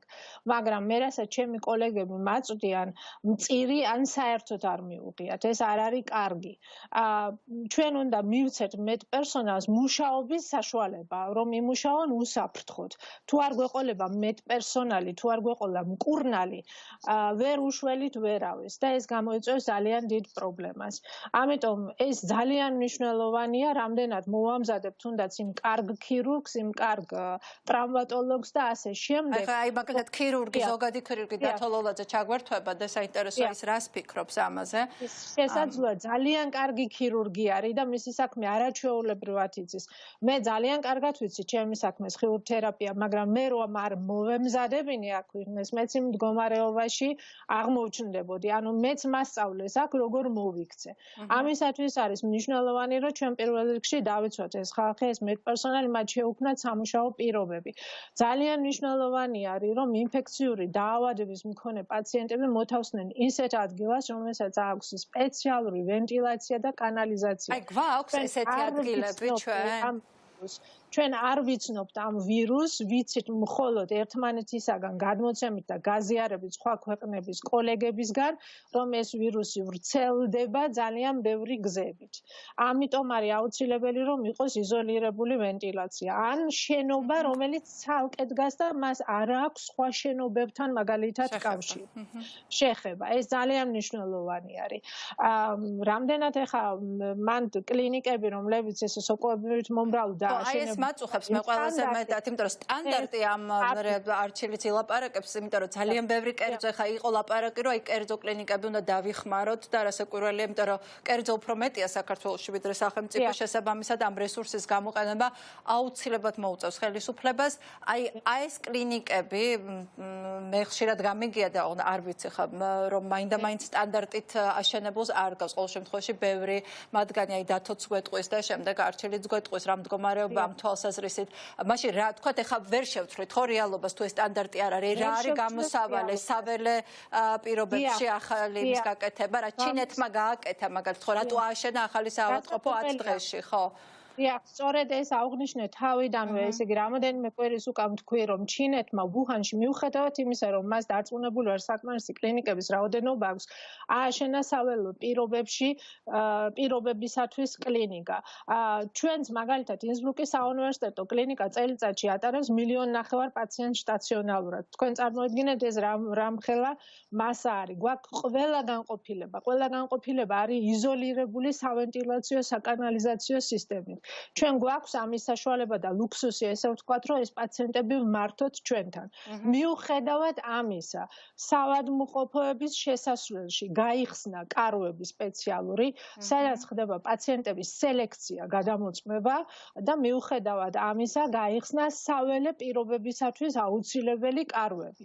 იმიტომ რომ მოხდეს რაც შეიძლება იზოლაცია ამ პაციენტებისა, რომ არ მოხდეს ამ დაავადების გავრცელება სხვა ვთქვათ შენობებში. წარმოიდგინეთ, შემოდის პაციენტი ჩვეულებრივად მიმღებში, ის გადაადგილდება, ვიდრე ის მივა ვთქვათ რეგისტრაციამდე, ჩვენ არ ვიცით ის რა ტრაექტორიაზე მუშაობს და რაც შეეხება კიდე აუცილებლად მინდა აღვნიშნო ამ ტრაექტორიების დადგენაში მოდით ნუ დავკარგავთ დროს, დაფიქსირდა დაავადება. იმ ნებისმიერმა პაციენტმა თვითონ აწარმოოს დღიური სად იყო და ის რესურსი, რა რესურსიც ჩვენ გვაქვს, აი ამ ტრაექტორიის დადგენაზე ამას ნუ დავკარგავთ. იმიტომ რომ ვირუსი ვრცელდება ძალიან სწრაფად, გვჭირდება ძალიან სწრაფი მოქმედება, უნდა დავასწროთ ამ ვირუსს და არავითარ შემთხვევაში არ შეიძლება იმის თქვა, რომ დაველოდოთ და თუ გახდა საჭიროება, ამ შემთხვევაში გამოვაცხადებთ საგანგებო მდგომარეობას. აი, ეხლა მაგალითად დღეს რაც მოხდა, ხო? რომ დაფიქსირდა გუდაურში შემთხვევა, რომელიც ჩეხი ტურისტების და ის ტურისტები ძალიან კეთილსინდისერები აღმოჩნდნენ, რომ ეს ინფორმაცია გამოაგზავნეს, შეეძლოთ რომ არ გამოეგზავნოთ, იმიტომ რომ ჩეხეთში გადასვლის შემდეგ დაუდგინდათ მათ კორონავირუსი და ამის შემდეგ უკვე დღეს გამოაცხადეს, რომ აი დაიხუროს გუდაურის საკურორტო ზონა. აი ფაქტობრივად ჩვენ არ ვიცით, ხო, იქ რა მოხდა, ვის რამდენ ადამიანს გადაედო, როგორ გავრცელდა ეს ვირუსი, ანუ ისევ კორონამ დაასწრო, ხო, მოქმედება, ანუ გაუსწრო ორი ნაბიჯით, მაშინ როდესაც პროაქტიული იქნებოდა გაცილებით ადრე ჩაკეტილი იყო, ახლა ტურისტული ყველას გვესმის ძალიან კარგად, ვიცით ეკონომიკის მდგომარეობა, ამაზე როგორ არის დამოკიდებული და არის უმნიშვნელოვანესი და უმძიმესი მდგომარეობა გველის, მაგრამ მაინც გვიწევს იგივეს გაკეთება და სწორედ აქ არის რომ ბარემ გავაკეთოთ უფრო სწრაფად, იმიტომ რომ იგივე ზომების მიღება 2 კვირის თუ 1 კვირის თუ 3 დღის შემდეგ მაინც გვიწევს, ისევე როგორც ევროპაში მოხდა ეს, ხო? ეს უფრო ძვირი დაჯდება, ვთქვათ, დაგვიანებული ნაბიჯი, ვიდრე 2 დღით ადრე ნაბიჯი. ჩვენ უნდა დავასწროთ ყველანაირად ამ ვერაგ ვირუსს, ისე არ გამოგვივა არაფერი. აუცილებლად მინდა და აქედან გამომდინარე, აი რა შეგვიფასეთ, რა ნაბიჯებს გავს დღეს საქართველოს ხელისუფლება სწორად და რას არ აკეთებს, სწორად რაც ძვირი დაუჯდება. რა უნდა გაკეთდეს? საქართველოს ხელისუფლებას მე მაგალითად ვურჩევდი, რომ საერთოდ ყველა სახის მაღაზია დაკეტოს, გარდა სურსათისა და აფთიაქისა. საერთოდ ყველა დაკეტოს ყველა დაწესებულება, დაკეტოს ყველა კაფე, ბარი, ჩაიკეტოს საზღვრები და მთელი საკურორტო ზონა. ყველაფერი უნდა დაიკეტოს. მინიმუმამდე უნდა დავიდეს იმ ადამიანების მოძრაობა ქუჩაში და ვთქვათ, აი თავშეყრის ადგილებზე, წესით არც უნდა არსებობდეს ეს თავშეყრის ადგილები, სადაც შეიძლება ადამიანები მოძრაობდნენ. აი მინიმალურზე უნდა დაიყვანონ, უნდა მოხდეს ხშირი ინფორმირება მოსახლეობის, რომ აი რა დავიცვათ, როგორ დავიცვათ წესები, ჰიგიენის წესები, თუნდაც მომაბეზრებელი იყოს, ყოველ წამში უნდა ხდებოდეს ამ ინფორმაციის გაცვლა. და აი ასეთი ზომები და ყურადღებით უნდა ვადევნოთ თვალი რა ხდება სხვა ქვეყნებში. ჩვენ უცხოეთში მომუშავე ექიმები ყველანაირად ვცდილობთ, რომ რა ინფორმაციაცა გვაქვს, მაქსიმალურად მივაწოდოთ ჩვენ სამშობლოს. ეს არანაირად არ ნიშნავს ჭკუის სწავლებას. ეს არის მხოლოდ გამოცდილების გაზიარება. მე ძალიან მინდა, რომ ჩემ სამშობლოში, ჩემი ოჯახი, ჩემი მშობლები, ჩემი ახლობლები, მეგობრები, კოლეგები, ყველანი იყვნენ დაცულები. ამიტომ ამას ნუ ჩაგვითვლიან ვთქვათ, ვინმე საქმიანობაში ჩარევად. და ეკა თუ შეიძლება თუ მომცემთ უფლებას, მინდა რაღაც ჩემი მომართვა ან აზრი გამოვთქვა. ყოველთვის ჩანს ეკრანზე ბატონი ამირანი, ბატონი თენგიზი, ისინი ჩემი პედაგოგები არიან და ეს არის ხალხი, რომელმაც ძალიან კარგად იცის მისი საქმე. მე ვისურვებდი ბატონ თენგიზს არა კამერების წინ, არამედ ავადრო ვიყო ჩემს საწოლთან. ასევე ბატონ ამირანსაც. მას აქვს ძალიან დიდი დავალება, დაავადებათა კონტროლის სამსახურმა უნდა მოახდინოს მუდმივად ინფორმაციის დამუშავება, მისი შეფარდება მსოფლიო ჯანდაცვის ორგანიზაციის ინფორმაციასთან და ხელისუფლების შტაბისათვის ამის მიწოდება. ბატონ ამირანს ძალიან ბევრი სამუშაო აქვს და მე ვხედავ, რომ მუდმივად ინფორმაციას გვაძლევს ეს გუნდი, Facebook-ზე უკვე მათ მუშკეტერებათაც მოიაზრებენ, ქალბატონი ეზუგბაია არაჩვეულებრივი ინფექციონისტია. მე ვისურვებდი, რომ ის უფრო მეტად პაციენტებთან იყოს და მისი დრო ამაზე იყოს დაზოგილი და არა კამერების წინ.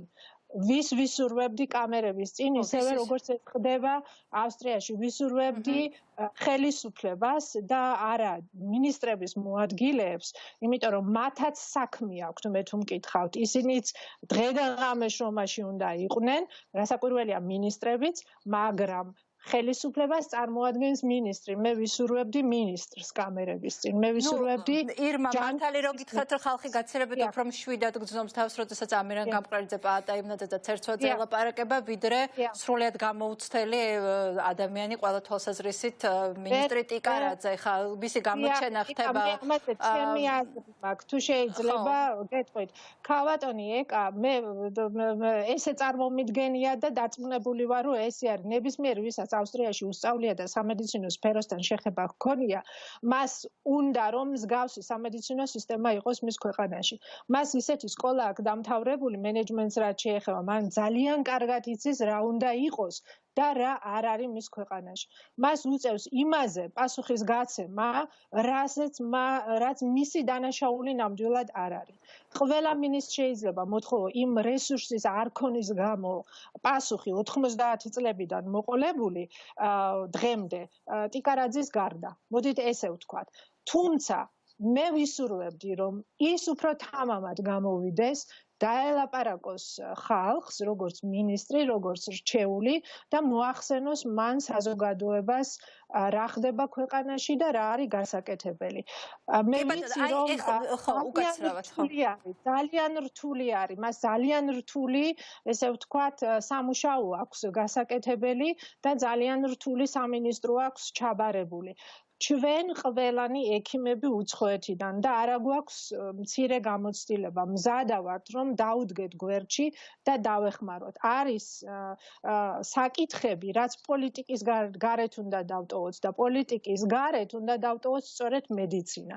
ამაში ყველანი უნდა გავერთიანდეთ და ამაში ჩვენ მზადა ვართ რომ დავუდგეთ მის გვერდში, მივცეთ მას გამოცდილება და ძალიან კარგი იქნება თუ ამ ადამიანებს პროფესიონალებს თავისუფლებთ ჩვენ დროს რომ იმუშაონ უფრო ინტენსიურად ის რაც გასაკეთებელია იმაზე და ქალბატონმა ეკამ მოგვახსენოს საზოგადოებას რა უნდა გაკეთდეს. ბატონო და ბოლო კითხვა. ძალიან დიდი პროდიში, მაგრამ მე ესე ვხედავ. ბატონო, ირმა ბოლო კითხვა. ახლა ამ წამის ინფორმაცია რა უსაფრთხოების საბჭომ განაცხადა რომ ქვეყანის საგანგებო მდგომარეობის გამოცხადების საჭიროებას ვერ ხედავს. თქვენ როგორ შეაფასებთ ამას, იმიტომ რომ თქვენი პოზიცია სხვაგვარი იყო ყოველ შემთხვევაში, რასაც Facebook-ზე ვხედავდით. მე ჩემი გადმოსახედიდან მე ვხედავ, რომ ამის საჭიროება არსებობს, საგანგებო მდგომარეობა არანაირად არ ნიშნავს ომის დაწყებას, საგანგებო მდგომარეობა ნიშნავს განსაკუთრებულად საკითხთან მიდგომას, საგანგებო მდგომარეობა ნიშნავს ჩვენ უნდა გამოვცხადოთ საგანგებო მდგომარეობა ვირუსს. და საგანგებო მდგომარეობა არ უნდა ითვლებოდეს რაღაც განგაშად, ანუ საზოგადოებაც უნდა მოამზადონ ამ ტერმინისათვის და უნდა უთხრან ეს რისთვის ხდება და სახელმწიფო უნდა იყოს მით უმეტეს მომზადებული. ჩემი გადმოსახედიდან თუ ავსტრიამ მისი რესურსიდან გამომდინარე, მისი შესაძლებლობიდან გამომდინარე, ავსტრიამ მიცა თავისუფლება რომ დაეკეტა ყველა საწარმო, ავსტრიამ გახსნა სარეზერვო ფონდი, დაამშვიდა მისი მოსახლეობა, მისი ბიზნესი, რომ აქ არ იქნებოდა დანაკარგები, ხო? თუ ავსტრიამ გავედა და გადადგა ეს ნაბიჯი, ვფიქრობ, რომ საქართველო მისი რესურსიდან გამომდინარე, არათუ დღეს უნდა გააკეთოს ეს, არამედ უნდა გაეკეთებინა გუში. კი ბატონო, მაგრამ სამწუხაროდ როგორც ხედავთ, არ აკეთებს. ირმა, უღმესი მადლობა. მე ვფიქრობ, რომ უაღრესად საინტერესო და ინფორმაციული ინტერვიუ იყო. ძალიან დიდი მადლობა და ვფიქრობ, რომ კიდევ მოგვიწევს შეხვედრა ამ ფორმატით, რადგან ჯერ ყველაფერი წინ არის სამწუხაროდ. სამწუხაროდ ასე არ დამთავრდება, რომ ასე კონტროლირებად სიტუაციაში თუ ღმერთმა ქნას, რასაკვირველი ყველას ეს გვინდა. უღმესი მადლობა, რომ იყავით ჩვენთან ერთად და ალბათ მალე შევხვდებით ისევ ერთმანეთს. დიდი მადლობა. ეს იყო ირმა კვიცარიძე, ინსბრუკის სამედიცინო უნივერსიტეტის სხიური თერაპიისა და რადიოონკოლოგიის ცენტრის უფროსი ექიმი. ცოტა ხანში ზოგადი ქირურგი დავით ლოლაძე ჩაგვერთვება და ის გვეტყვის სწორედ ამ კერძო კლინიკები რამდენ შეიძლება მზად იყვნენ, ან ხდება თუ არა სხვა პროფილის ექიმების გადამზადება, რომ საჭიროების შემთხვევაში ისინი რაღაცა ფრონტის ხაზზე გავიდნენ. მანამდე მინდა ვთხოვო არჩილს, აი რას ფიქრობ ამ გადაწყვეტილებაზე, რომ საგანგებო მდგომარეობა არ გამოცხადდეს? ძალიან რთული და ძალიან სპეციფიკური შეკითხვა არის. მე უბრალოდ არ ვიცი, უნდა გამოცხადდეს თუ არა, კი არა, უბრალოდ როდის უნდა გამოცხადდეს. ეს არის მთავარი შეკითხვა. კი არა, შეკითხვა, რომელზეც უნდა მქონდეს პასუხი, რაღაც გაზომოდი კრიტერიუმი უნდა ვიცოდეთ. მე პირადად რო ვთქვა, აი ახლა უნდა გავაკეთოთ ან მერე და რატო? ანუ მთავარი არის სოციალური დისტანცია და ამის კონტროლირება. ამისთვის თუ არის საჭირო და ალბათ არის საჭირო საგანგებო მდგომარეობა, ეს უნდა შემოვიდეს, მაგრამ კარანტინის სხვანაირად ვერ გამოაცხადება, ხო და კარანტინი ეხლა ბუბა კალანდაძე გვეყოლება, რომელიც ამბობს, რომ აი კარანტინი არის ერთადერთი შემაჩერებელი ფაქტორი დღეს ის იტალიიდან ჩაგვერთვება ცოტა ხანში. და მან მთავარი რა არის? ჩვენ ქვეყანას ასე ვთქვათ, საგანგებო მდგომარეობა ხო უსასრულოდ ვერ გაგრძელდება რეალურად. ძალიან ადრე გამოცხადებული საგანგებო მდგომარეობა შეიძლება აღმოჩნდეს ეკონომიკური კოლაფსის მიზეზი. თუ კი ეს ძალიან დიდხანს გაგრძელდა. გვიან გამოცხადებული საგანგებო მდგომარეობა შეიძლება გამოჩნდეს აღმოჩნდეს ხო? ანუ ძამძიმე მისაღებია. შუაში არის ძალიან ისეთი წვრილი ძაფი და აი აქ მე მართლა არ ვიცი რომ დღეს უნდა გამოცხადდეს ეს თუ არ უნდა გამოცხადდეს. მე ნამდვილად ვიცი რომ ძალიან ადრე არა, ძალიან ადრე ამის გამოცხადება მიგვიყვანს პრობლემამდე. დაგვიანებაც მიგვიყვანს ძალიან სერიოზულ პრობლემამდე და მართლა არ მაქვს ამაზე პასუხი, როდის გაგეთო. ერთადერთი მე რაც მომისმენია ყველა ცნობილი მეცნიერისგან, რომელიც ყველას ახლა ალბათ მოსმენილი არ მაქვს, მაგრამ დღეებში ძალიან ბევრს მომისმენია. ყველას პოზიცია არის ის, რომ დაასწარით, სწრაფად გააკეთეთ, იმიტომ რომ როცა ცოტა აი ვუჰანისა და უკაცრავად დამავიწყდა ის მეორე რეგიონი ჩინეთში, აი მის მაგალითი მოყავთ, იმიტომ რომ და ჰონკონგის მაგალითი ძალიან კარგი მაგალითია, როგორც კი თავიდანვე დაიწყეს ძალიან მკაცრი ზომებით მიღება, არის წარმოუდგენლად განსხვავებული შედეგი დაიდო ჩინეთში, ერთ რეგიონში და მეორე რეგიონში და ჰონკონგშიც. ამიტომ ჯერჯერობით ყოველ შემთხვევაში ემპირიული დაკვირვებით, ანუ რაც ხდება იმაზე დაკვირვებით, არის რომ ერთადერთი გამოსავალი არის სწრაფად ზომების მიღება, რომ რაღაცნაირად მოათხოვინიერო ეს ვირუსი, ანუ ეს მართო სიტუაცია და არ გახდეს ისეთი უმართავე, როგორიც იტალიაში იყო და სანამ დაცვასთან გადავიდოდეთ, მინდა აი ირმა მისაუბრა იმაზე, რომ ინფორმირება ვერ მოახერხა კარგად იტალიის ხელისუფლებამ მოსახლეობის, ხო და აი ჩვენთან რა ხდება, ინფორმირება, აი რომ შეხება რო გაქვს სხვადასხვა ადამიანებთან, რა განცდა გაქვს, რომ არიან ზუსტად ვიცით სადავართ და რა უნდა გავაკეთოთ? სამეცნიერო კომუნიკაცია ძალიან რთული რაღაც არის. ჩვენ მეცნიერებისა სამედიცინო წარმომადგენლებმა და ზოგადად მეცნიერებმა ერთი ოქროს წესი არ ვიცით, როგორ მივაწოდოთ ინფორმაციას სწორად ადამიანს, რომ ყველაფერი გაიგოს სწორად. აი მენტალობაზე, მენტალიტეტზე იყო კიდევ საუბარი, ქალბატონმა ირმარვა აღნიშნა, ანუ ვიღაცის მენტალობის განხილვას არ ვაპირებ ცხადია, მაგრამ მინდა ხაზი გაუსვათ, რომ ჩვენ რაღაცა დაახლოებით ისეთივე მენტალობა გვაქვს, საფრადალი ხალხი ვართ, მაგრამ ჩვენ ეს პანელებს იტალიელებს. გაუსვა იმას, რომ სომატური დაავადების მართვა სომატური რა არის? აი ბევრი კი მიკითხება რა ყველაფერი. კარგი, ისე ვთქვათ, აი მაგალითად მივიდივართ ქირურგთან, უნდა ჩავგვიტაროს ოპერაცია, ამ ქირურგი იმაში რა გვაქვს, საოპერაციოში ყველაფერს მართავს ანესთეზიოლოგი და ქირურგი და ნუ დამხმარე იქ მედპერსონალი, ხო? ყველაფერი არის მათზე დამოკიდებული, მაგრამ პანდემიების და ეპიდემიების მართვა ხდება პირიქით.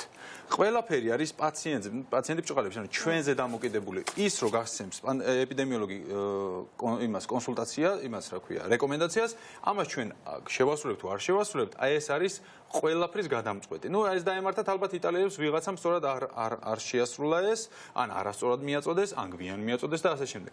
ჩვენთანაც კომუნიკაციის პრობლემა ყოველთვის არის ხოლმე. ახლა რასაც ვხედავ რეკომენდაციების გაცემის მხრივ და საერთოდ ეს არაპროპორციული პანიკა და თუნდაც არაპროპორციული სიმშვიდე ამ მოვლენებთან დაკავშირებით.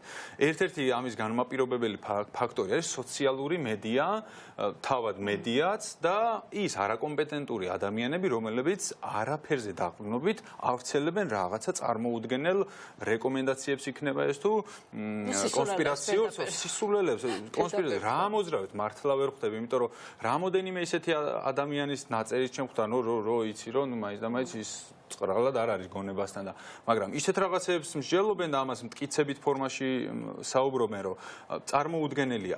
ეს სადამდე მიგვიყვანს. ჯერ საერთოდაც სწორი რეკომენდაციებიც რო ავიღოთ, არსებობს ესე ორი დიდი ჯგუფი რო დავყოთ ახლა უხეშად, რა თქმა უნდა, ამის კლასიფიკაცია ისე არ არსებობს, მაგრამ რო ავიღოთ სამედიცინო პერსონალისთვის არის რეკომენდაციები, არის საზოგადოებისთვის რეკომენდაციები. ამების ერთმანეთში არევა მოგცემს ცუდ შედეგს, იმიტომ რომ რეკომენდაცია შეასრულებს ადამიანი არასწორად. მაგალითისთვის რო ავიღოთ, არის რესპირატორები. მედპერსონალი, რომელიც მუშაობს ბოქსირებულ პალატაში დასნებულ ადამიანთან, მასზე რეკომენდაცია არის გაცემული, რომ ეკეთეს რესპირატორი სხვა ყველა დანარჩენთან ერთად. ანუ აქ ერთი წინადადება ამ რეკომენდაციაში ვიღაცამ რო წაიკითხოს, რომ რეკომენდირებულია ამ და ამ ტიპის ნიღაბი, ეს შეიძლება უბრალოდ გადმოაკოპიროს და გაავრცელოს რეკომენდაცია როგორც საზოგადოებისთვის. მაგრამ საზოგადოებისთვის ნიღაბი საერთოდ არ არის რეკომენდირებული. ეს არ არის ეფექტური, მეტიც შეიძლება რისკის გაზრდის თეორიულად მიზეზი იყოს. ცოტა ესე დავშევინახოთ სალაპარაკო თემები, იმიტომ რომ რაღაც თანაც ავყვანებით მყავხარ ამ გადაცემაში. დათო ჩავთოთ ლოლაძე, დათო მოგესალმები, ძალიან დიდი მადლობა რომ ხარ ჩვენთან ერთად. დათო, პირველ რიგში რადგან კერძო კლინიკებშიც გიმუშავია, მათ შორის რესპუბლიკურ საავადმყოფოშიც გიმუშავია, მინდა გკითხო, რამდენად მზად არის ჩვენი სისტემა, სამედიცინო სისტემა იმისთვის, რომ ერთ დღეს რო კრიზისმა იფეთქოს, ამ დაწოლას გაუძლოს. ან რა ტიპის კრიზისი შეიძლება გაუძლოს, რა მასშტაბის კრიზისი შეიძლება გაუძლოს? ცხადია სისტემა მზად ვერ იქნება, თვითონ დაავადებას ქვია ახალი კორონავირუსი, საქართველოს სისტემა კი არა, მსოფლიო სისტემა აღმოჩნდა მოუმზადებელი. მეტნაკლებად თავი გაართვა ჩინეთმა, ასე ვთქვათ, დაიწყო იქ შემთხვევების კლება. მაგრამ სამაგიეროდ პიკშია იტალიის შემთხვევები ამ ეტაპისთვის. ამ მაგალითს თუ გამოვიყენებთ და გადავხედავთ ქართულ რეალობას, შეიძლება ითქვას, რომ საკმაოდ კარგად ართმევს დღეს სისტემა თავს. აქვს ქართულ მედიცინას გამოცდილება კრიზისების მართვის, თუნდაც გავიხსენოთ რესპუბლიკურ საავადმყოფოს მაგალითი და 2008 წლის საომარი მდგომარეობა, როდესაც 3 დღის განმავლობაში, უბრალოდ 48 საათი სრული და შემდეგ უკვე პაციენტების გაყვანაც დაიწყო, 390 დაჭრილს მოემსახურა.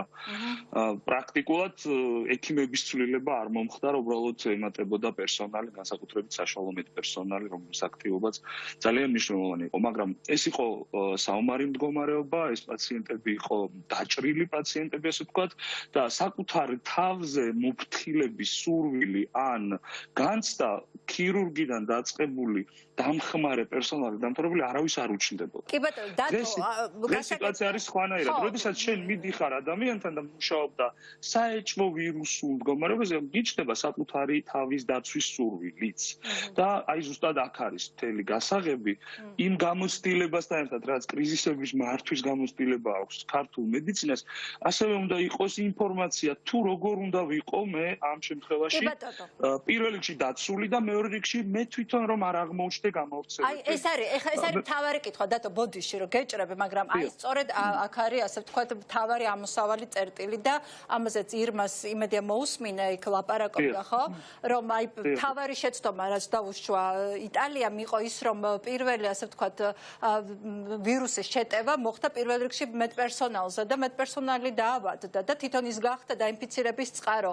ამიტომ ამბობენ რომ აუცილებელია გადამზადება. აი ხვალ მაგალითად თქვენ რომ მოგიწიოთ ხო ამ ბრძოლაში ჩაბმა ვირუსთან ქირურგ და თოლოლაძეს, მას აქვს თუ არა კომპეტენცია იმის რომ ამ ვირუსს ებრძოლოს. ან და მეორე, აქვე დავსვავრო ხშირად ასე ვთქვათ არ გაგაწყვეტინო, საავადმყოფოები, ხა ირმა ლაპარაკობდა რომ ძალიან მნიშვნელოვანია სავენტილაციო და საკანალიზაციო სისტემა ქონდეს დამოუკიდებელი რომ ასე არ გავრცელდეს. აი ჩვენი კერძო კლინიკები, რომელიც არის უმრავლესობა ხო საქართველოში კერძოა, აი არის თუ არა ამ სტანდარტით აგებული? აი მოდი დავუბრუნდეთ პირველ საკითხს, როდესაც თქვა საუბრობ პერსონალი, ამ შემთხვევაში არის თუ არა მზად ქირურგი ნებისმიერი დათოლაძე ჩაერთოს თქვა ვირუსთან ბრძოლაში. ჩვენ ხო არ წარმოგვიდგენია სიტუაცია ესე რომ სოფლიოში დაიწყო ვირუსი, განსაკუთრებით ჩინეთში, როდესაც აფეთქება მოხდა და ჩვენ ექიმებმა კონკრეტულად საქართველოში არანაირი ინტერესი, თუნდაც ჩვენივე, ასე ვთქვათ, ინტერნეტ საშუალებებით არ გამოვთქვით ნეტავ რა ხდება. არ აქვს მნიშვნელობა ადამიანი ქირურგია, ტრaumatologi თუ მე ან გინეკოლოგი, როდესაც ეს რაღაც ხდება და მით უმეტეს მას ახალი სახელი აქვს და თავიდანვე იყო მინიშნებები, რომ შეიძლება წასულიყო ეპიდემიისკენ და თავიდან ნამდვილად და პანდემიაც, ასე ვთქვათ, არ იყო შორის წინასწარმეტყველება. რა თქმა უნდა, თითოეული ჩვენგანი ეცნობოდა შესაბამის ინფორმაციას. მზად ვერ დახვდებოდი ამ მდგომარეობას. ეს იმდენად სიახლეა და მასშტაბურად გავრცელება აქვს იმ ხალხ. მზად წინასწარ, ანუ 2019 წელს ვერ მომემზადებოდი. არა, მაგრამ ეხლა აი 2019 წელს. ამიტომ მიდიოდა ყოველდღიური ყოველ შემთხვევაში მე ვთვლი რომ დღეს საქართველოში ნებისმიერი ექიმი მზად არის შეასრულოს ის რეკომენდაციები და იმ სტანდარტით იმუშაოს, რასაც გასცემს მაგალითისთვის ბატონი თენგიზის ნაირი პროფესიონალი ინფექციონისტი. გადამზადება არ ჭირდება ბატონ თენგიზის პირობებში. გადამზადება არის ჩვენ გვაქვს მინიმუმ იმის კომპეტენციის ზღვარი ზოგად მედიცინაში, აჩიკო დამეთანხმებაში, ვისაც ზოგადი პროფილის მედიცინა გვისწავლია და გვიმუშავია, ჩვენ ხო ქირურგებად არ მოვიდით უნივერსიტეტში და ანესთეზიოლოგებად. ჩვენ ხო ზოგადი პროფილის რაღაც კომპეტენცია გაგვაჩნია და ჩვენ შეგვიძლია რეკომენდაციების სწორად შესრულება. გადამზადება პარალელური რეჟიმი უნდა იყოს, რა თქმა უნდა, და გადამზადება უნდა ეხებოდეს არა მოქმედ ქირურგ დავით ლოლაძეს, რომელსაც რაღაც გამოცდილებები აქვს. იმ მოხალისე თაობას, ახალგაზრდა ექიმებს, დამწყებ ექიმებს, რეზიდენტებს, ადამიანებს, რომელსაც უბრალოდ ხელში არ უნდა მივაჩეჩოთ წამალი. ეს არ უნდა მოხდეს, რომ წარმოვიდგინეთ ეს რომ იგივე ზურაბურული ამას ლაპარაკობდა რომ პირველ ფრონტის ხაზზე ასე ვთქვათ, ასე არ უნდა გაუშვას ეს ადამიანები, ხო? მე და მარჩი გაჭროს ნაირი გამოცდილების ექიმები და კიდევ უფრო ჩვენზე გამოცდილები და ჩვენზე მაგრები, ასე ვთქვათ. არ აქვს მნიშვნელობა რომ დღეს ჩვენ ქირურგები ვართ, ან ანესთეზიოლოგები ვართ. ჩვენ ვართ ის ძალა, ვისაც შეუძლია სწორად შეასრულოს რეკომენდაცია, აი ზუსტად ამ პირველ ხაზზე. აი ჩვენ, ასე ვთქვათ, უკან უკვე შეიძლება აბსოლუტურად პარალელურ ტრენინგის პარალელურ რეჟიმში ყველა დავალება შეასრულებინო, თუნდაც რეზიდენტებს, თუნდაც დამწყებ ექიმებს და თუნდაც იგივე მოხალისეებს. და აი ეს შეცდომა არ უნდა დაუშვათ, რომ ჩვენ ეს ახალგაზრდა რესურსი, რომელსაც 80%-ში უსიმპტომოდ მიმდინარეობს, ეს ვიცით უკვე, აი უსიმპტომო გამავრცელებლები არ უნდა დაუშვათ ქვეყანაში.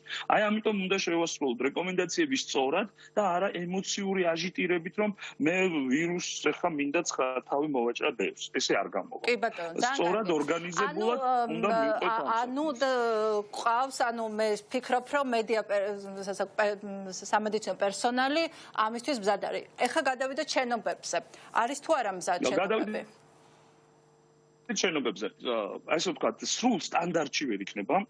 განსაკუთრებით იმ პირობებში, როდესაც ვთქვათ, საქართველოში 80%-ი ასე ვთქვათ არის კერძო სექტორი, მათ უნდა მიიღონ გახსნის ლიცენზია. ის არ აუშენებია იპასთან საბრძოლოდ თავიანთი კერძო კლინიკა, მათ ააშენეს კლინიკა ბიზნესისთვის და ეს მომხიბვლელი ოპერაციებისთვის პირდაპირ დავარქვათ, ვთქვათ, კარდიოქირურგიისთვის, პლასტიკური ქირურგიისთვის, ზოგადი ქირურგიისთვის და მათ წარმოდგენაშიც არ ქონიათ, რომ შეიძლება საქართველოში მსგავს პრობლემასთან მოსწეოდოთ ბრძოლა. მაგრამ, როდესაც აშენებ კლინიკას, სალიცენზიო პირობები გავალდებულებს, რომ კონდეს ბოქსირებული პალატა კონკრეტული პირობით.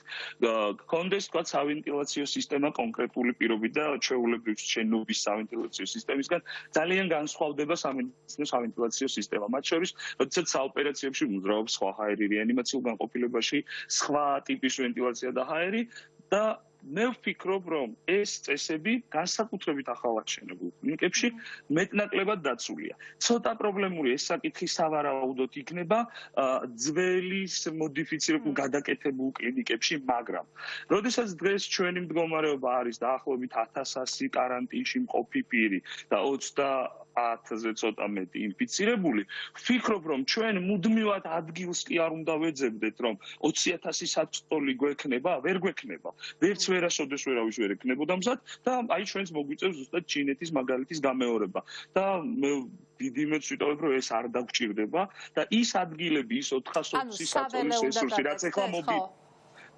რაც ეხლა მობილიზებული 420 საწოლის რესურსია, ვფიქრობ, რომ ამით ჩვენ აბსოლუტურად კარგად გავალთ ფონს და დავამთავრებთ ამ ვირუსის ბრძოლის ამ ეტაპს და მივიღებთ ასე ვთქვათ სოციალურ და საზოგადოებრივ ჯანმრთელობას.